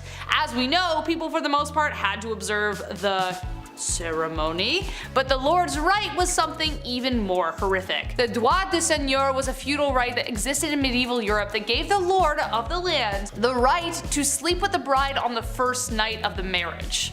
That's right, so most often they would take the bride's virginity. Now, just how often this right was carried through is debated, but if your lord had a particular vendetta against you, it wouldn't be surprising. This right could also extend to a lord taking the virginity of every woman in the village, even if they didn't want to get married. It was ridiculous. However, late Middle Age and Renaissance era texts don't clearly determine whether this practice ever occurred. Texts from 15th century Switzerland references the Lord of Mar demanding the right of the first night or a hefty fee. So either you pay for it or I do it. The droit de seigneur was depicted in Mel Gibson's Braveheart, which added to the infamy of the idea, but no physical evidence determines whether any lord actually did it, but it did technically exist. Gross. At number 10, Groom of the Stool. There were a lot of really horrible jobs back in the Middle Ages. I mean, these people literally took any task you could think of and turned it into an actual profession. From fetching water from the nearest stream to handing drinks to people, everyone had some kind of job. But with that said, some jobs were worse than others, and here's one of them. The Groom of the Stool was a job created during the reign of Henry VIII, where the role was to monitor and assist the king in his bowel movements. They would carry a commode around at all times, waiting for the king to do his business, and they were also tasked with monitoring the king's diet and meal times, and would organize the king's days around his break times. They were also tasked with undressing the king for him to do his business, and it's also been suggested that they would have to, quote, cleanse the royal posterior as well. You know you're well off when you hire someone just to take care of your bodily business. Talk about a crappy job. At number 9, kissing sheets. For thousands of years, one of the biggest threats that people of royal or high status had to worry about was being taken out by their enemies. Monarchs worried about the threat of being poisoned by their enemies, as it was one of the most common methods of offing someone. So they thought of an array of precautions to take in order to prevent being taken out by some kind of spicy death sauce or something. Many monarchs hired tasters to try their food before it was given to the king to make sure it wasn't poisoned, but some monarchs were also afraid of being poisoned through something that they touched. This is why Henry VIII hired someone with a very important job to make sure that his bed wasn't poisoned. The person who was tasked with making the king's bed was also required to kiss every part of his bed every morning. They would kiss the pillows, the sheets, and blankets to prove that someone hadn't smeared poison on it. The king was also concerned with people poisoning his clothes too, as well as his sons, and so they would be tested for poison before they got dressed. Henry VIII was really out here providing employment for just about every weird task you could think of. Before we carry on talking about some of the strangest professions from back in the Middle Ages, why not take a moment to leave a like on this video if you're enjoying it so far, and while you're at it, consider subscribing to the channel to see more videos like this one. At number 8, leech collector. Back in the Middle Ages, things were still quite underdeveloped, like medicine for example. In our last video, I told you guys about alchemists who, at the time, were pretty much the ones who sought out cures for different ailments. Because science wasn't really known to them back then, they tried using whatever they could find to create cures, and one of the most common things that were used in medicine were leeches. Now, as we've learned by now, anything could become a job in the Middle Ages, and so gathering leeches became a profession. What's even weirder than the fact that finding leeches was someone's job is the method of how they collected those bad boys. Leech collectors would wade into the water with bare legs and wait for the leeches to come to them. They would swish around and try to gather as many leeches on their body as possible. They would then get out of the water and pry the leeches off, putting them into a bucket and selling them to people in town like barber surgeons and other medical professionals. Now, I can't say I've ever had a leech on me, so I don't really know what it feels like, but I can imagine that it's an uncomfortable feeling, so to have a bunch of them all over you must have been a nightmare. Number 7, leech collector. I always enjoyed catching frogs growing up. That was always fun, but apparently I gotta step my game up. This is weak. A leech collector is, well, exactly what you think. Back when medicine was pretty much non-existent, sickness was just wafting throughout these old towns, just moving through towns. Like the G from the Goosebumps logo, just haunting towns, moving through. Scariest intro ever, eh? So the solution back in the day was the classic, oh, if you feel sick, maybe try bleeding for a bit, see if that helps. Yeah, they would use horses' legs to lure out these leeches, but most of the time these leech collectors would have to get in and get dirty and just grab them themselves. They would have to swim around and touch as many things as possible. They would make contact with as many leeches as possible. How gross is that? That was the best way to collect them, really. I would have fainted so often, that is horrible. The loss of blood here was obviously so intense, so it was a, horrible job to have. And on top of that, you gotta look out for the same reason they need leeches in the first place. Disease. Yeah, that's still out there. Leech collectors were so common throughout the 18th century that leeches basically were extinct at that point. We almost lost leeches. So close. Number 6, jesters. The earliest accounts of the fool go back to the 11th century, so pretty OG. These fools were hired to liven up the party, dance and be silly, wear pajamas. Most of you have an image of a jester in your head, jumping around on tables, telling jokes. That's actually pretty accurate. Yeah, it was pretty fun. It was one of the best jobs to have, obviously. This title of a minstrel, or a fool rather, it was an honor to have. The fool's payment also was no funny business. That was good stuff. Roland Le Petier, he was like a major jester back in the day. This guy got 30 acres of land from King Henry II. Just here you go. Just show up and fart and be funny. Have all this land. That's like a kingdom. You have a kingdom because you're funny and you're silly. He would whistle, jump around, and literally fart on people. On Christmas Day, this guy would come over and just ruin your entire breakfast and just be like, yeah, I have all this land. And then he would take off. Crazy. You just ruined Christmas, sir. Stop farting on my food and family. Thank you. I would never want to be a jester. They had to also go into battle and spread bad news too. It was fun and silly, but they were also royal. They had to do lousy stuff too. Number 5, groom of the stool. Nowadays, higher ups in the office, they have assistants, to grab your coffee for you. Maybe they answer some phone calls, keep the business running while you're off, doing your businessman stuff. Assistants are vital today. The groom of the stool though, that was a bit much. We have some labor laws put in place now. I don't think we're gonna see any online ads opening for a groom of the stool. We'll see though, fingers crossed. It had good benefits. Back in the Dark Ages, this role was vital and respected. It was created by King Henry VIII, and this role was to assist the king, and specifically assist his bowel movements. You had a box that you carried with you at all times. That's where the magic happened. The dark magic happened in this box. You would literally follow the king around until he needed to go to the washroom, until he needed said box. Porta potties weren't a thing back then, and there's no way you're going to catch that king squatting in the woods. In fact, you wouldn't even catch that king wiping his own behind. That chore was also reserved for the groom o' the stool. Yeah, lucky you, right? In this stool, you would have water, towels, a wash bowl. The whole setup would be in there. You're probably thinking, Taylor, which poor soul had to be stuck with this role? A prisoner? Somebody who lost their sense of smell, hopefully? No, only sons of noblemen could take on this role, and in doing so, they also gain access to every room in the castle, tons of clothes, any bedchamber furnishings, you name it. And of course, a high pay. Always helps. Thank God. That's maybe the worst job in history. Maybe. We're almost there, you'll see. Number 4, divorce lawyers. If you've seen Game of Thrones, you've heard of trial by combat. That was the norm back in the day, you know, you fight for your freedom, that's great. But what about divorce by combat? What in the Mr. and Mrs. Smith is happening? Was this real? I can't believe this. If you and your significant other weren't getting along in the Dark Ages, instead of, you know, dishing out thousands on couples therapy and signing all that paperwork and getting it done with and going your separate ways, no, instead they would battle each other, like combat. It was an organized event too. It had restrictions in place for the husband. It's pretty hilarious to think back on. Like the husband would have to stand in a hole with one hand tied behind his back, while the wife ran circles around this hole with a sack full of rocks. A sack full of rocks, how intense is that? That's why you don't cheat in the Dark Ages, Lancelot, okay? Just take the barn, take the horse, take it all, I quit. Get me out of this hole, untie me. Number 3, toshers. Toss a coin to your tosher, here we go. This was one of the worst jobs back in the day, and it wasn't even a legal job. Shh, don't tell. If you know any toshers, keep their secret, you know? Early 19th century London, I know, a little more modern here, but definitely worth a mention. These toshers would spend all their time in sewers below London trying to find coins or valuables that have been just accidentally washed away. Yeah, they would just search for scrap metals, anything really that nobody else wants to go down and claim. Or reclaim, rather. It was worth the plunge as well. A lot of these folks would make around $20,000 a year. Just gotta do this a lot, and you're good. Number 2, dentist, doctor, surgeon, spy.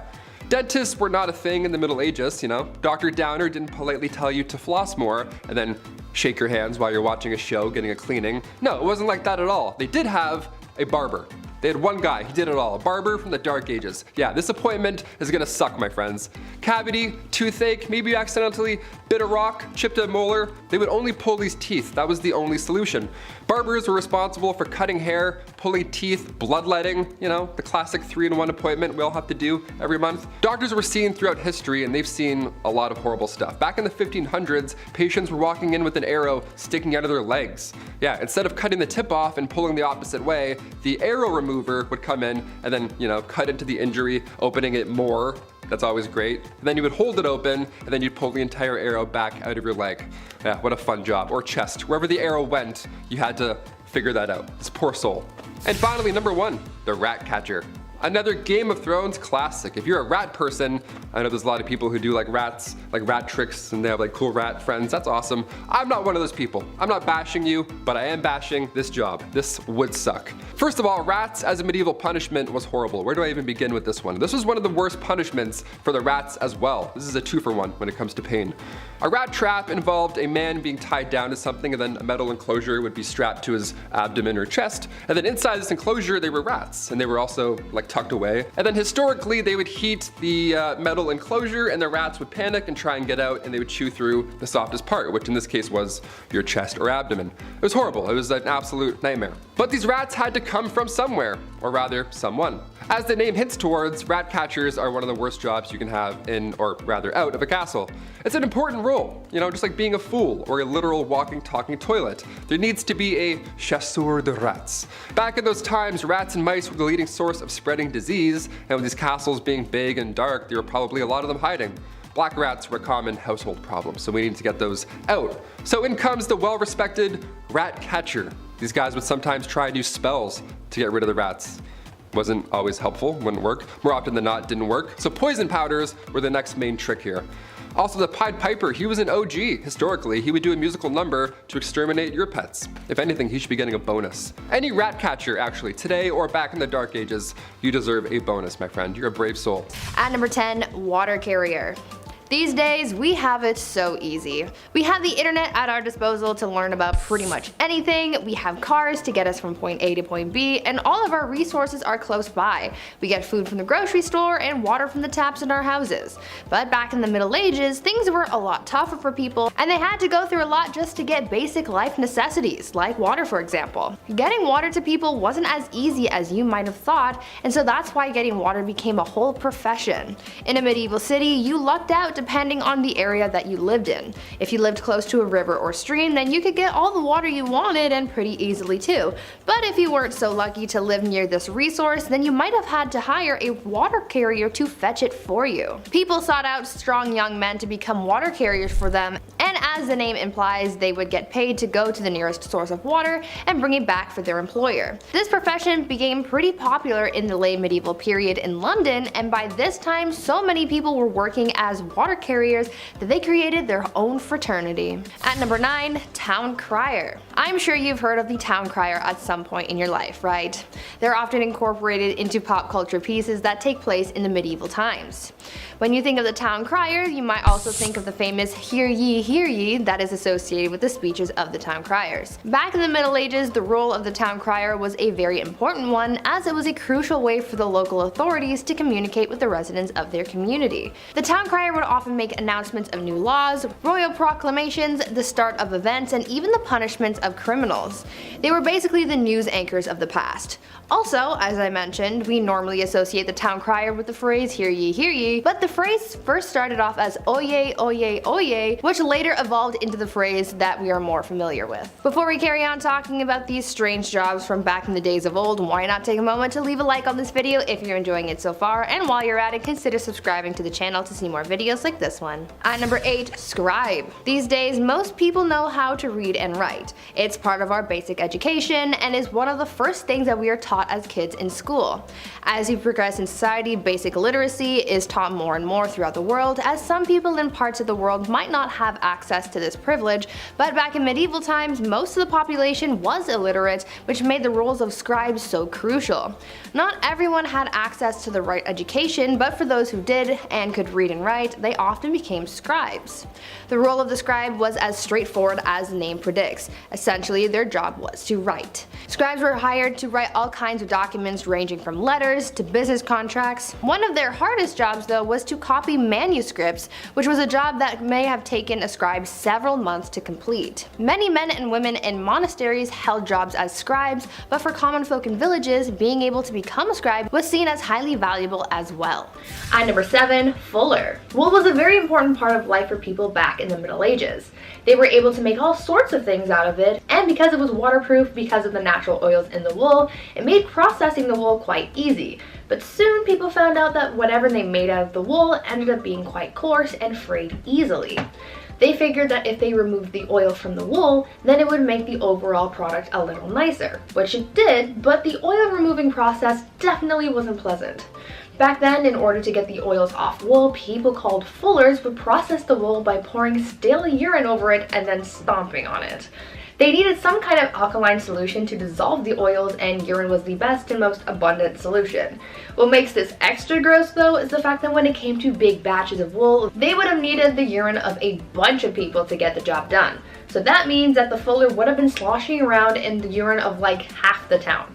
Gross. At number 6, ostiary. In the Middle Ages, religion played a big part in the lives of the people, and there were actually quite a few jobs centered around having something to do with the church. This is true with ostiaries, who worked almost like a secretary for the church. This position was normally held by a man who wanted to move up in the church's hierarchy.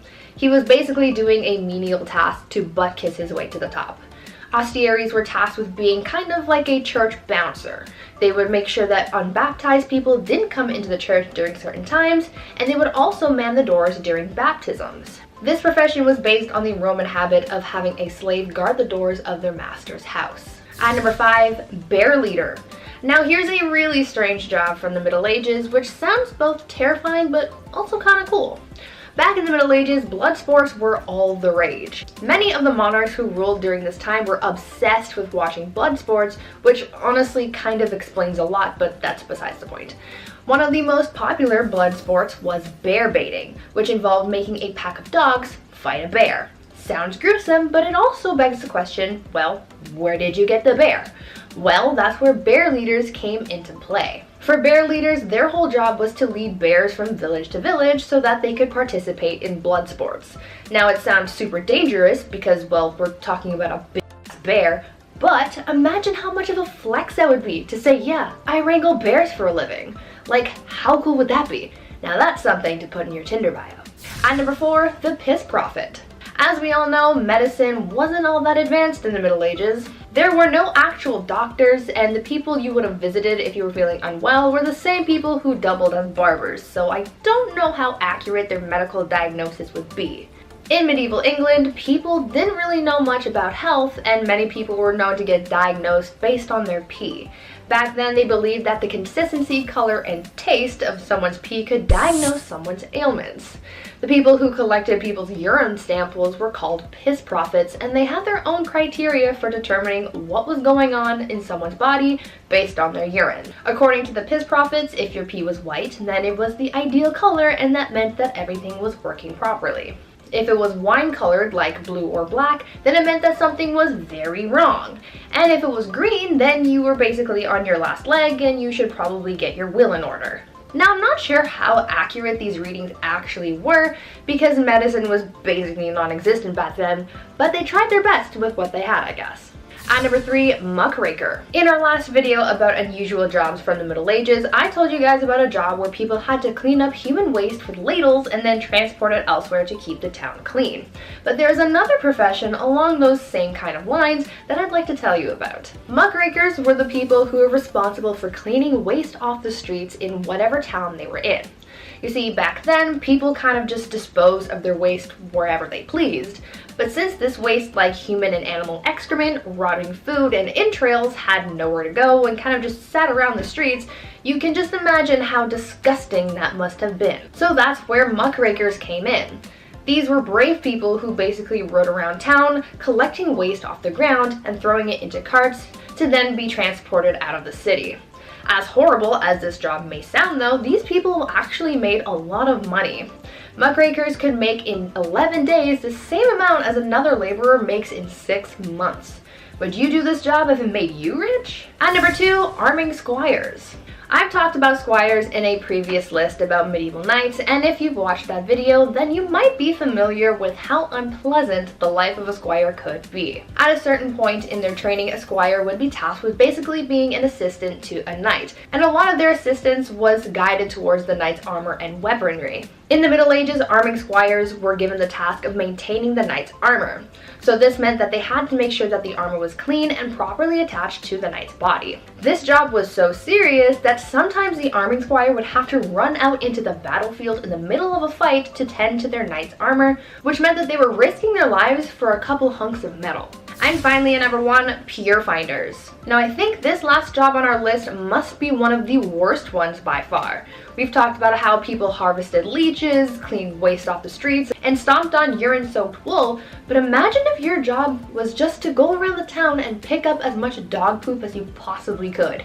This was basically what people called pier finders would do. Dog poop was essentially used as a drying agent by tanneries to make leather for bookbinding. This was a lot of people's full-time jobs, but imagine how crappy this job would have been. I'll see myself out. Number 10, Treaty of Verdun. The Treaty of Verdun, or also known as Traité de Verdun, was a contract agreed on in August 843 in which divided the Frankish Empire into 3 kingdoms among the surviving sons of the Emperor Louis I, the firstborn son and heir of Charlemagne. Long story short, all the grandsons were all at civil war with each other about who was getting what did Grant promise. The treaty followed shortly after almost 3 years of wars between the brothers. It was the first in a series of partitions contributing to the dissolution of Charlemagne's empire, and it is seen as a blueprint in which modern societies are based off of. Basically, the brothers all had to split what their grandfather had decreed his own into land. Lothair the First, coolest name, Charlemagne's eldest son, received Francia Media, or the Middle Frankish Kingdom. Louis II received Francia Orientalis, or the East Frank Kingdom. And Charles II received Francia Occidentalis, or the West Frankish Kingdom. You and I both know the youngest got the most. Come on, I'm just gonna say it right out. Everyone likes to talk about the eldest son this and the eldest son that, but we all know the baby gets whatever they want whenever they want, don't they, huh? I'm looking at you, Taylor. Come here, man. It's true, man. The baby gets everything. Middle child? This guy didn't even exist growing up. Didn't hear from him. Number 9, Underground Castle. Big Chet and I are currently replaying Ocarina of Time, so in honor of Hyrule, I gotta include this medieval castle. It was once a residence during the reign of King Henry III. This castle was actually discovered recently underneath a prison yard back in 2015. The old prison castle, we love those.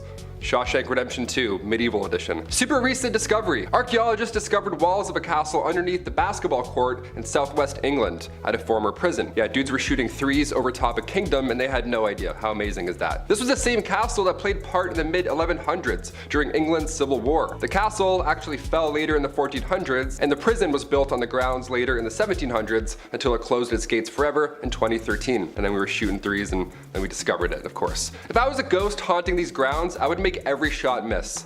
Easily. I would just float near the net, tap the ball away, like, nice try. Back to prison. Number 8. Stonemasonry. So we all know about who wrote what and who translated what to what text and which language while writing what play, which was based on who. But who built all this stuff? When we think of the Dark Ages, we can't forget the megalithic Leviathan stones carved and molded together to create the enormous Gothic castles and cathedrals that are still standing to this day. How did people do it back then? Well, masons in medieval England were responsible for building. Masons were highly skilled craftsmen, and their trade was primarily used in the building of castles, churches, and cathedrals. There were 3 main classes of stonemasons. There was the apprentice, the journeyman, and the master mason. So what would a medieval construction site exactly look like? Well, of course there's the master mason. He's usually the head and the overseer of the work, and he's the most skilled of the tradesmen. This is like the head honcho on site. We've all seen this guy walking around site. He's always angry, he's always yelling, "Hey, who's got the plans? You, give me those. What are these? Backwards, you idiot. I'm gonna put the window down there." So how did they exactly chisel out all of these castles from one giant rock? Well, they didn't. The stone had to be quarried first. From quarrymen. These were not masons. Their job was to get the stone for the masons to work on out of the ground. Local stone was used first, but occasionally stone could travel vast distances, even from other countries. So I gotta drag that boulder there all the way to Scotland? Okay. Some of the most beautiful architecture ever created can be still seen across Europe. The amount of time and skill it took for these people to have designed, constructed, and chiseled such megalithic sites still baffles me. I'd be trying to read the plan still. Oh, that's north. I got it. We're good. At number 7, Reeve. These days we have elected officials in our communities who serve as a sort of voice of the people. Back in the Middle Ages, they sort of had someone similar to that, and they were called Reeves. The Reeve was something of a local administrator, and their job was to oversee the day-to-day running of a manor, as well as to solve disputes between the peasants. The Reeve was a peasant too, but they were normally elected by their neighbors or chosen specifically by a lord, and served as a Reeve for a 1-year period. This job eventually faded away as the feudal system began to decline, but fun fact, you can still find some Reeves in parts of Canada. At number 6, peddler. This next job from the Middle Ages is one that we kind of still have these days, just a little more modern. We're talking about peddlers. You know how there are people who go door to door trying to sell you something, like back in the day when Avon used to do house calls? Well, this was essentially what peddlers did. Their job was to travel from village to village to sell various goods. This was how a lot of people in more remote areas were able to buy certain items. The peddler's job was pretty important for the local economy because it was able to bring business to larger areas than just one local town. It seemed like a good enough job, but socially speaking, peddlers were always looked at with suspicion. Oftentimes, local people would accuse peddlers of being criminals. Now, they easily could have been criminals, but it's really a case-by-case situation. You can't judge someone for just trying to get their coin. At number 5, gong farmer. Now, even though there were simple jobs like being a scribe and carrying water to people, there were also some messy and not so glamorous jobs as well. This next one I'm about to tell you about was definitely one of the worst jobs that you could have. See, there was a time before modern sewers and plumbing were a thing. This was a pretty icky time because rather than waste being disposed of in sewers, they were deposited into a privy or cesspit. Now, these things had to be cleaned out periodically, and guess what? There were people who were hired to do just that. The gong farmer was someone who was hired to maintain the cesspits, and so they would be given a large ladle and they would scoop out the waste and transport it away. Now, I can only imagine how horrible that job would have been and how horrendous the smell would have been too. It sounds like an absolute nightmare, so I'm glad it's not a thing anymore. At number 4, galley rower. Now, as bad as it might have been to be a gong farmer in the Middle Ages, there was apparently a job that was much worse that people would do anything to get out of, and that was the galley rower. This was considered to be one of the most grueling jobs from the Middle Ages, and I can see why. These people would be tasked with working on a galley and rowing a ship along with a team of up to 1,000 other people. Apparently, people hated this job so much that they would try and avoid being picked to be a galley rower at all costs. Many people would join the priesthood in order to become exempt from becoming a galley rower. Usually this job would go to the poorest peasants and even slaves, as it became more and more difficult to find people for the job. That was one occupation that everyone agreed was the worst. At number 3, cupbearer. Now this is a job that I wish was still around. Not because it's a great job or anything, but I feel like it could have been cool to have my own personal cupbearer so I could feel like a queen, you know? The job of the cupbearer was pretty self-explanatory. Their whole occupation was to serve the monarch their drinks. Now I know I said I would have wanted a cupbearer so I could feel like a bougie queen, but the cupbearer's job was a little more important than just serving drinks. See, there was always the fear that the reigning monarch could get poisoned because it was a very common act of treason back in the Middle Ages. The cupbearer was the only person tasked with serving drinks to the king or queen because they had to make sure that it wasn't poisoned, even if it meant tasting the drink themselves before serving it, just to make sure that all was well in the cup. A lot of trust had to be put into this cupbearer so they could be quite influential in the courts if all went well. They were risking their lives and safety doing a pretty basic task, but it was for the good of the realm. At number 2, alewife. Speaking of drinks though, let's talk about how the drinks got into the cups and who made them. In medieval England, women were mostly tasked with the practice of brewing ale, and they were aptly named alewives as a result. Alewives were very important not only for business, but also for the good of their families. Brewing was a quote, small scale, low investment, low profit, low skilled industry, but it brought success to a lot of married women as well as a substantial amount of independence, since this would have essentially been their business and their own source of income. These women would always be hard at work brewing because they sold their ale quite quickly.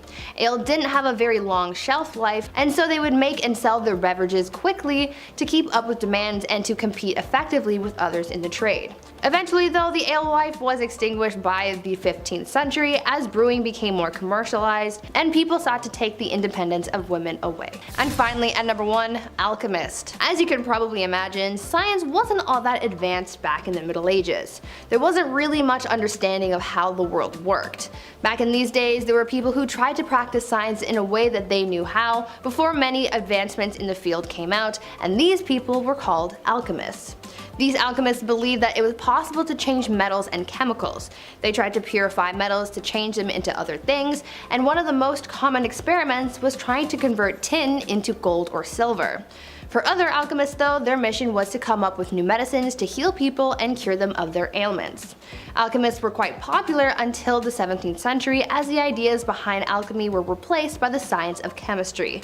I guess you could say that alchemy walked so that chemistry could run. At number 10, we have blowing your nose in public. We are starting off strong because this was far more absurd than even I could imagine. For it to make sense, we have to start from the beginning. In 12th century Newmarket, horse racing made its debut, but didn't become popular until the 16th century, which is when it really started to gain traction. And that was when many laws surrounding horses were put in place. In Newmarket particularly, it became really big for business. So there were lots of horses and they needed to be protected in order for them to race properly at full health. One of the laws that was put in place was being unable to blow your nose in public because they didn't want the horses getting sick. Not only was it blowing your nose, but if you exhibited any other symptoms of illness while in public, it could have resulted in mild trouble or a fine. They did not mess around with their horse's health. At number 9, we have the ordeals. Punishment in the Dark Ages, whether it be non-consensual chiropractics on the stretcher or a hot pail and a couple of rats, it was seriously concerning. Well, up until 1215, if peasants were accused of a crime, they would have to go through an ordeal to prove their innocence. There were 3 different types of ordeals. There was ordeal by fire, where a person would carry a burning hot rod for 3 meters,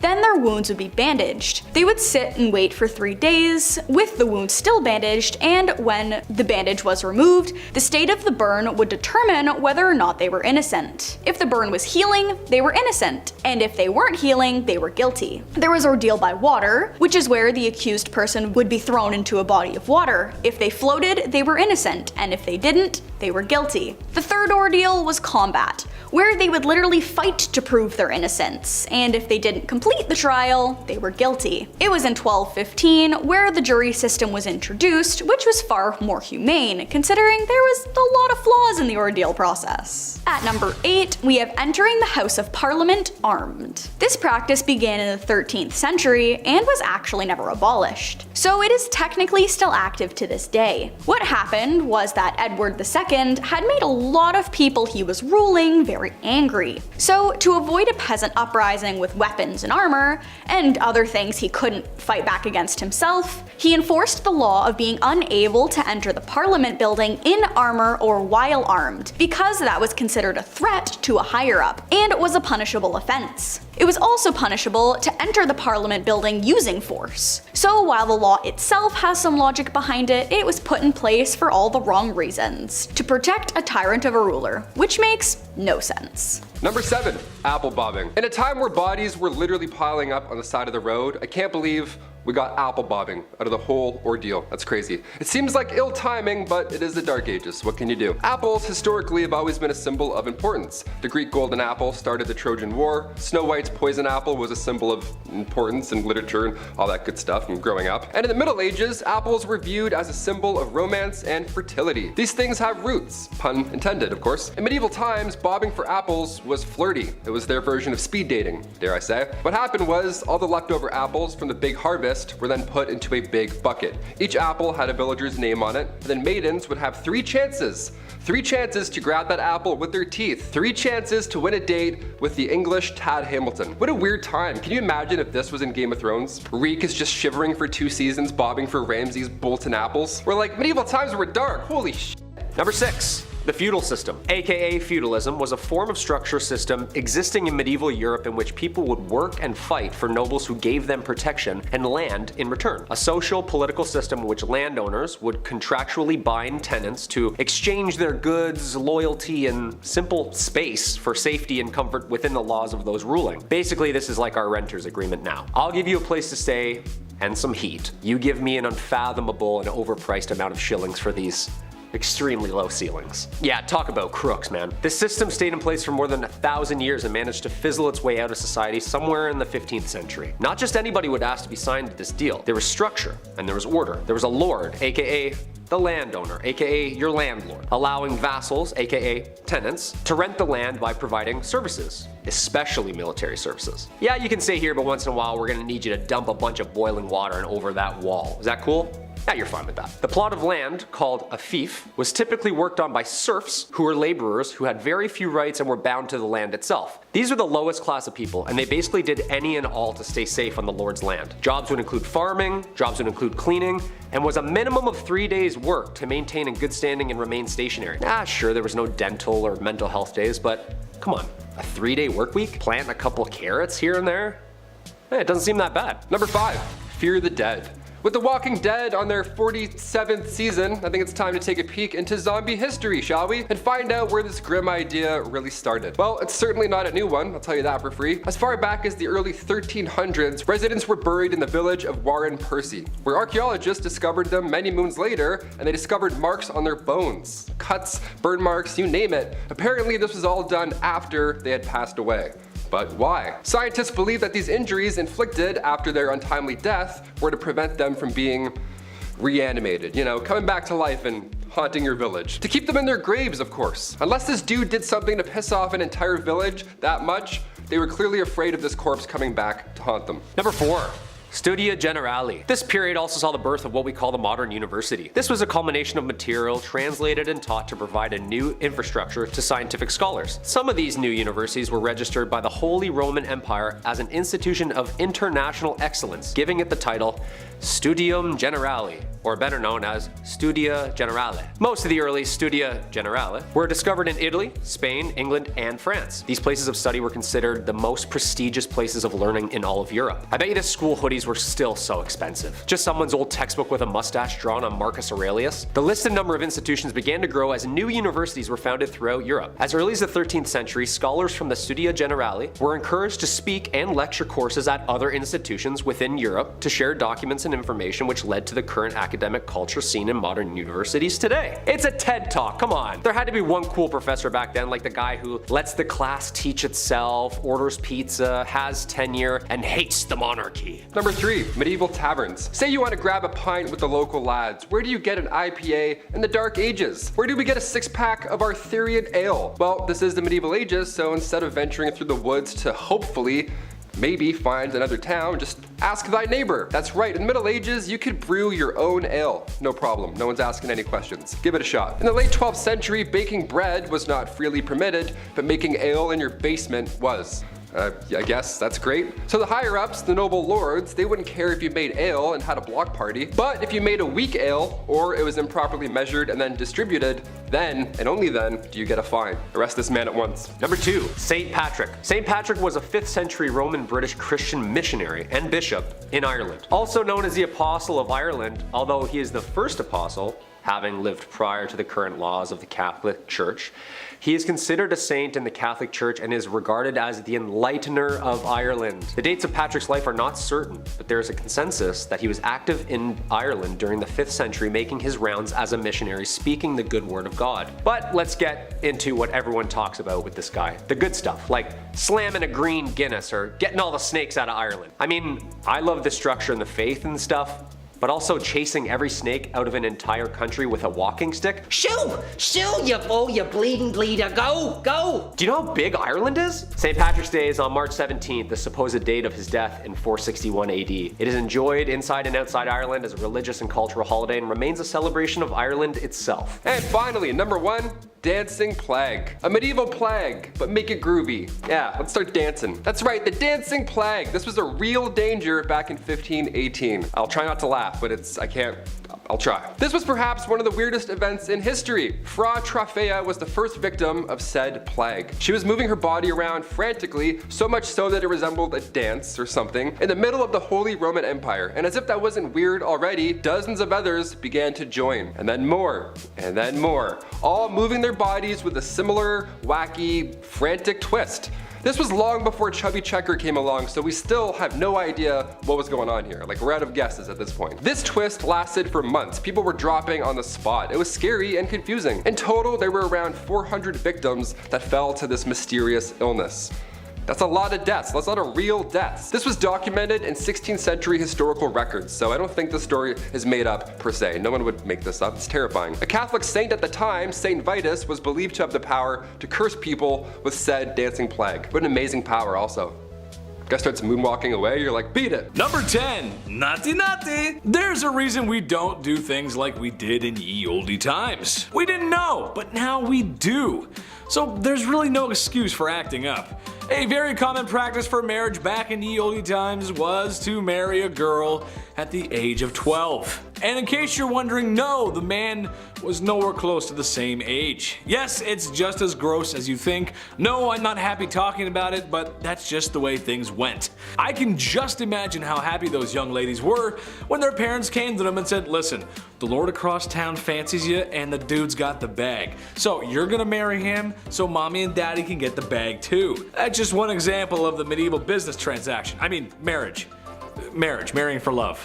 Number 9, pull up a chair. The people of my generation either struggle to phone the doctor to make an appointment because of crippling anxiety, or they flaunt it on OnlyFans. There's no in between. However, I still think most people would feel uncomfortable finalizing their marriage in front of a party of witnesses.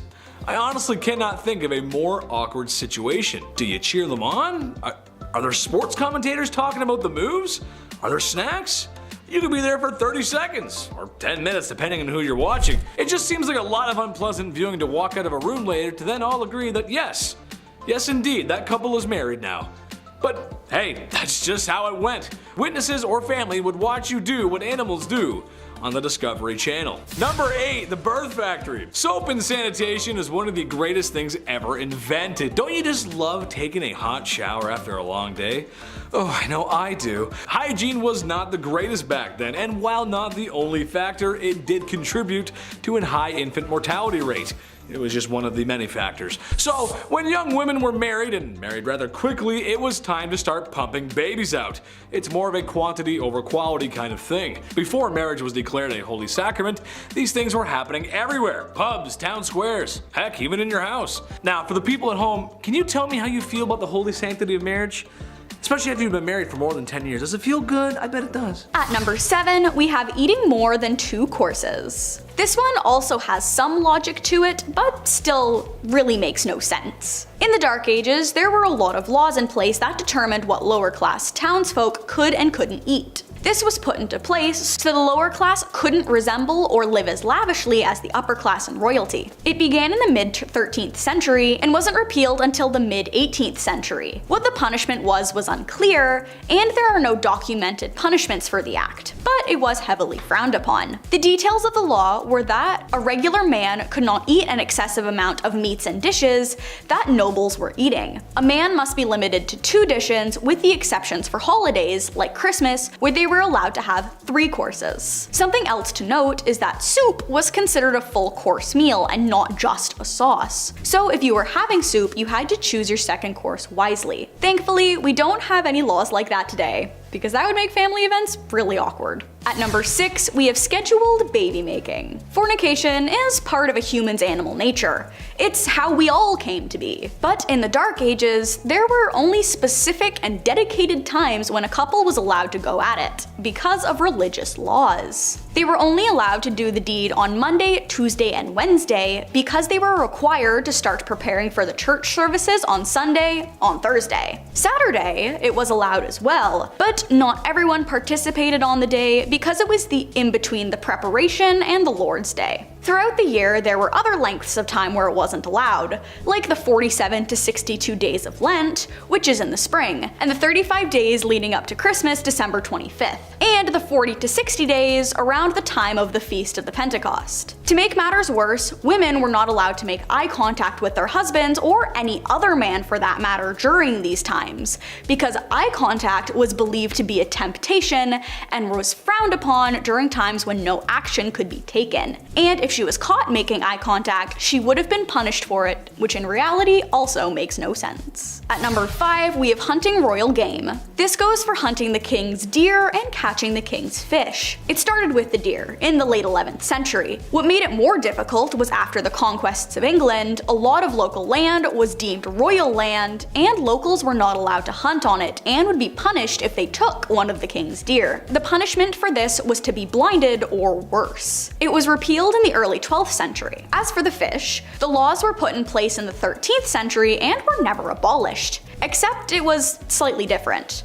There was no set punishment for catching the whales and sturgeons, but if they were washed up on shore, they were to be offered to the monarchs first before the locals were allowed to have it. Nowadays, it makes no sense because many other laws in place override it. But in 2004, a Welsh fisherman caught a sturgeon and offered it to the Queen. Just an interesting fun fact for you. At number 4, we have having your tongue removed. Some people like to spread rumors or talk trash behind others' backs, or even make up things for theatrical effect. Well, in the Dark Ages, you could have your tongue removed from your mouth for spreading misinformation or using the Lord's name in vain. The church viewed blasphemy as a very severe crime, considering the church ruled just about everything, alongside the monarchs at the time. So if you were caught spreading a belief that did not align with the church, you would be punished. So removing the tongue would leave the convict mute for the rest of their lives, therefore sufficing for the crimes. They would also be stoned or left in a rope for the crimes depending on how long they were committing said blasphemy, as well as the context of the information. Just another example of medieval control tactics which in today's world make no sense. At number 3, we have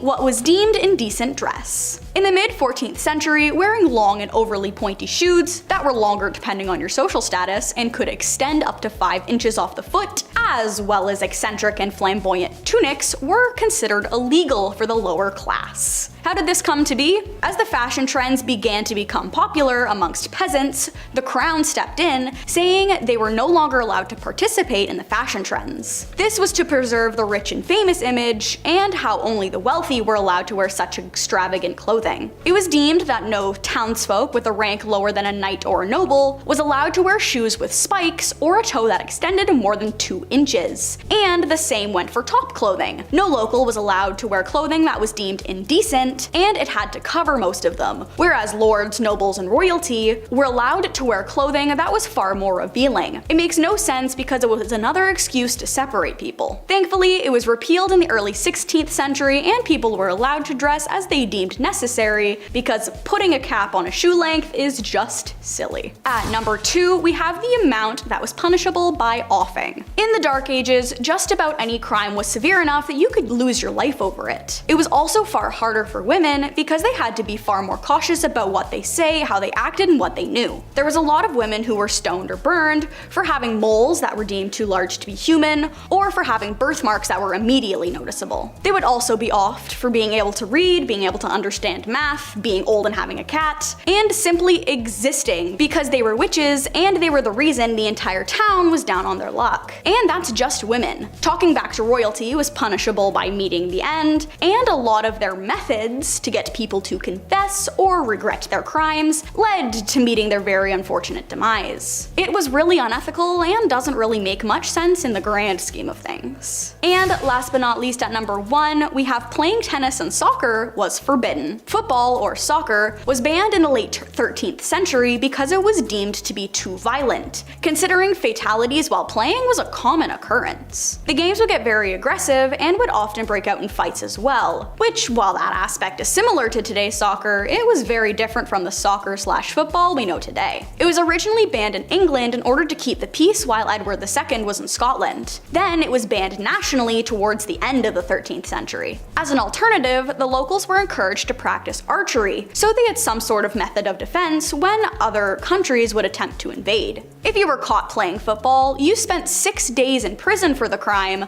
but that would be the extent of the punishment. As for tennis, in the late 14th century, it became illegal for any man who wasn't a noble of some sort to play tennis because it was deemed a royal sport, and it encouraged gambling amongst lower class citizens and caused men to slack off their work, which was a problem. The law was once again put in place to separate the lower class from the upper class, and the only exception to the law was Christmas, when regular people were allowed to play tennis with the nobles. Thankfully, both of these laws were repealed in the 18th century, and the sports were once again encouraged. Kicking off the list at number 10. Boiling. Whenever I get in a bath that's too hot, I think of the medieval times. I can't help it. I can't believe this was once a real thing. I get chills thinking about it. Either water or oil would be used for this ancient punishment. To die by being boiled, that was reserved for those who poisoned others. So if you have any vials of poison, toss it. Don't do it, man. Trust me. In 1531, the time King Henry VIII was running the show, they made boiling a capital punishment. So poisoning somebody back then was equal to treason. Therefore, it was agreed you should be boiled slowly in front of a room full of people. I would say that's the worst, but I know what's also to come on this list. Number 9. Water. Taking a step away from the worst physical thing one could possibly go through, let's take a look at how far the mind will go before it too breaks. Sensory deprivation is still around today. In fact, there's many who pay for it. Yeah, they lie in a dark tub full of salt, then they float and listen to Childish Gambino. It's a magical experience. Your senses are powerful, especially combined with water, so this dripping machine, this old water punishment, that was just all bad. You had ice cold water dripping on your forehead and your face over and over for hours and hours. Drops would be at different random times so you can predict it as well. My toes are wiggling while I'm talking about this. This is making me anxious right now. In medieval times, they would tie you down and then using a horn, a big ass funnel, they would pour 9 pints of water down your throat. So water is horrible in many ways. Number 8, fire. Can't talk about medieval punishments without mentioning this witchy classic. Commonly practiced in Babylonia and ancient Israel, then later on in Europe with the classic witch hunts, burning at the stake didn't come from churches, like many believe. They didn't call the shots there at all. That was mainly how small towns settled local beef. Yeah, by burning at the stake, instead of just like a fist fight at the park. Burning at the stake came in full swing way back in 1431 in France. French disbelievers like Joan of Arc, they were burned at the stake. It was crazy that they actually did this as a form of punishment punishment. This is one of the worst medieval punishments, and believe me, there's a little bit of a silver lining here. It was quicker than most. Sometimes. Gunpowder was sometimes used so that the burning and stuff would be much faster, and brighter, and louder, and much more horrible. A lot worse on paper, but a lot faster, so honestly, I think it's better. History is insane. Another red-hot punishment used in medieval times was when the accused had to hold a red-hot iron bar and then walk a few steps with it. A red-hot iron bar, your hands were literally toast at that point. Here's where it gets even worse though. 3 days later, the accused would come back to the court, and then when the bandages were removed, if their hands were healing, they started to heal, they were deemed innocent. They were on the path to goodness and whatever. If their hands were still in horrible condition from, say, I don't know, holding a red-hot iron bar, then they were pronounced guilty. That's how the courts worked back then. Number 7, wrapped up. One of the weirdest superstitions and traditions that still carries on today is that the bride cannot be seen by the groom before she walks down the aisle at the wedding. Why? Well, it's bad luck. After all, that could ruin a marriage. Not like any other factors would have a hand in that. Like in-laws from hell, or spending way too much money on the wedding, putting you in crippling debt right as you're just about to start your life together, right? Well, this was the way of the medieval wedding, and something used to even keep things mysterious was for the bride to wear a veil. It was thought that it would protect her from evil spirits, but also keep her from being seen by the groom, which honestly sounds like it might have been worse. So when the groom got to unwrap his wife, if he didn't like it, well, sucks to suck, brother. Just imagine your bride walking down the aisle and then, yes, I will get married to you. Let's do it. Number 6, Mr. Steal Yo Girl.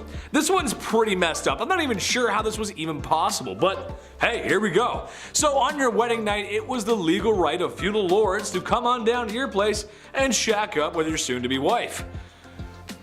What? Who most likely was a virgin? That's right, the government would come down and fornicate with your wife. Sounds just like the IRS. Anyway, this messed up tradition is somewhat shrouded in curiosity due to its extremely uncomfortable nature and its legitimacy. It may or may not have happened, or at least if it did, it might not have been as commonplace as some people may think. Moving forward, I think it's safe to say that this tradition can stay in the past, as there's no need for the mayor of my town to be sweet talking to my wife during the wedding. Hey, Mr. Mayor, you get your hands off of her. Number 5, Mamma Mia. The best man at your wedding was most likely the groom's best friend, who he most likely met in college, and probably was part of his fraternity. And when given the mic to make a speech that was slightly inappropriate for younger audiences, the most common words of his vocabulary were probably bro and dude. All college friends put aside, the best man of the past had more of a greater responsibility than regaling the tale of the kegger at Stacy's house. Besides the feudal government coming to tickle your wife's fancy, there were others who wished to take the bride away, Bowser style. The best man's job was to prevent any of this from happening. Trying to get away with Koopa kidnapping meant the best man was gonna do battle with you, or just make sure the bride is protected. Like, you know, trying to run away from an arranged marriage because women are treated like property. Basically, he's a Luigi to Mario, except everyone actually respects Luigi in this case. Number 4, arranged marriages. All this stuff sounds awful, and you might be thinking, why do these women go along with this? Well, it's because they didn't have a choice. A lot of women simply didn't have the right to choose who they married. Kind of a rough time for the ladies. I would also hardly call these marriages, as it really was more the lines of something like a business deal or a proposal. Families promised daughters to others. Being basically sold off to someone probably isn't a good feeling. For wealthier families like royals, a lot of times it was just about wealth and power, but also about keeping alliances, keeping borders in check. Your daughter marries my prince, now we're allies. Oh, you've got a son? Great, because I've got a niece that just turned 13. Gross. Number 3, marital disputes. I like to joke around in this channel. Ah, hell, who am I kidding? I like to joke around all the time. But this is kind of a touchy subject. But it's the truth, considering everything else that was going on, and it's not that far from the truth to say that women probably were not respected well inside the home either.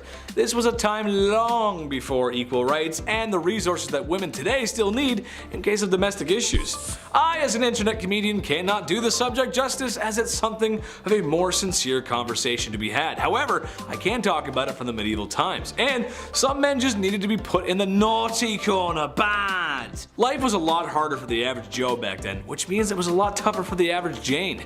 Tough conditions don't excuse men treating women that way, but what I'm saying is, it just wasn't a great time overall, especially for the women. Naughty, stay in the naughty corner. You bad medieval men, bad. Number 2, mail order. This kind of goes without saying, but men basically just got to pick a wife. Using money, power, or because somebody just owes you a favor. You get to pick out a wife. It was basically like shopping for a new car. You look around, check your options. Remember, this is the time when women were treated as property. Perhaps the biggest divide between men and women back then is that while men treat marriages like business or political agreements, they are still looking for love, where for a woman, she just doesn't have that option. Sometimes marriages go bad, but can you imagine what it would be like to be in a marriage you didn't even want to be in from the start? Man, that's rough. Number 1, married games. This one is just too weird not to mention. Divorces were not that common back then, till death do you part, and depending on if the church would even allow it, but however, in the ye olde times, in the land of Germany, there was a really messed up process called trial by combat, which basically meant when husbands and wives needed to work something out or separating, they fought for it, Hunger Games style. The man was placed in a hole to level the playing field, and the woman had a sack of rocks that she would use. Not that any married couple today would ever want to hit each other over the head with anything, right? Come on, that's no, you guys love each other. And when this display of happy matrimony was finished and a winner was declared, the other had their light snuffed out. In a nutshell, the only way to divorce or remarry was if your spouse ceased to exist. So, here's some weapons to deal with it. Go ahead, here you go. Crazy.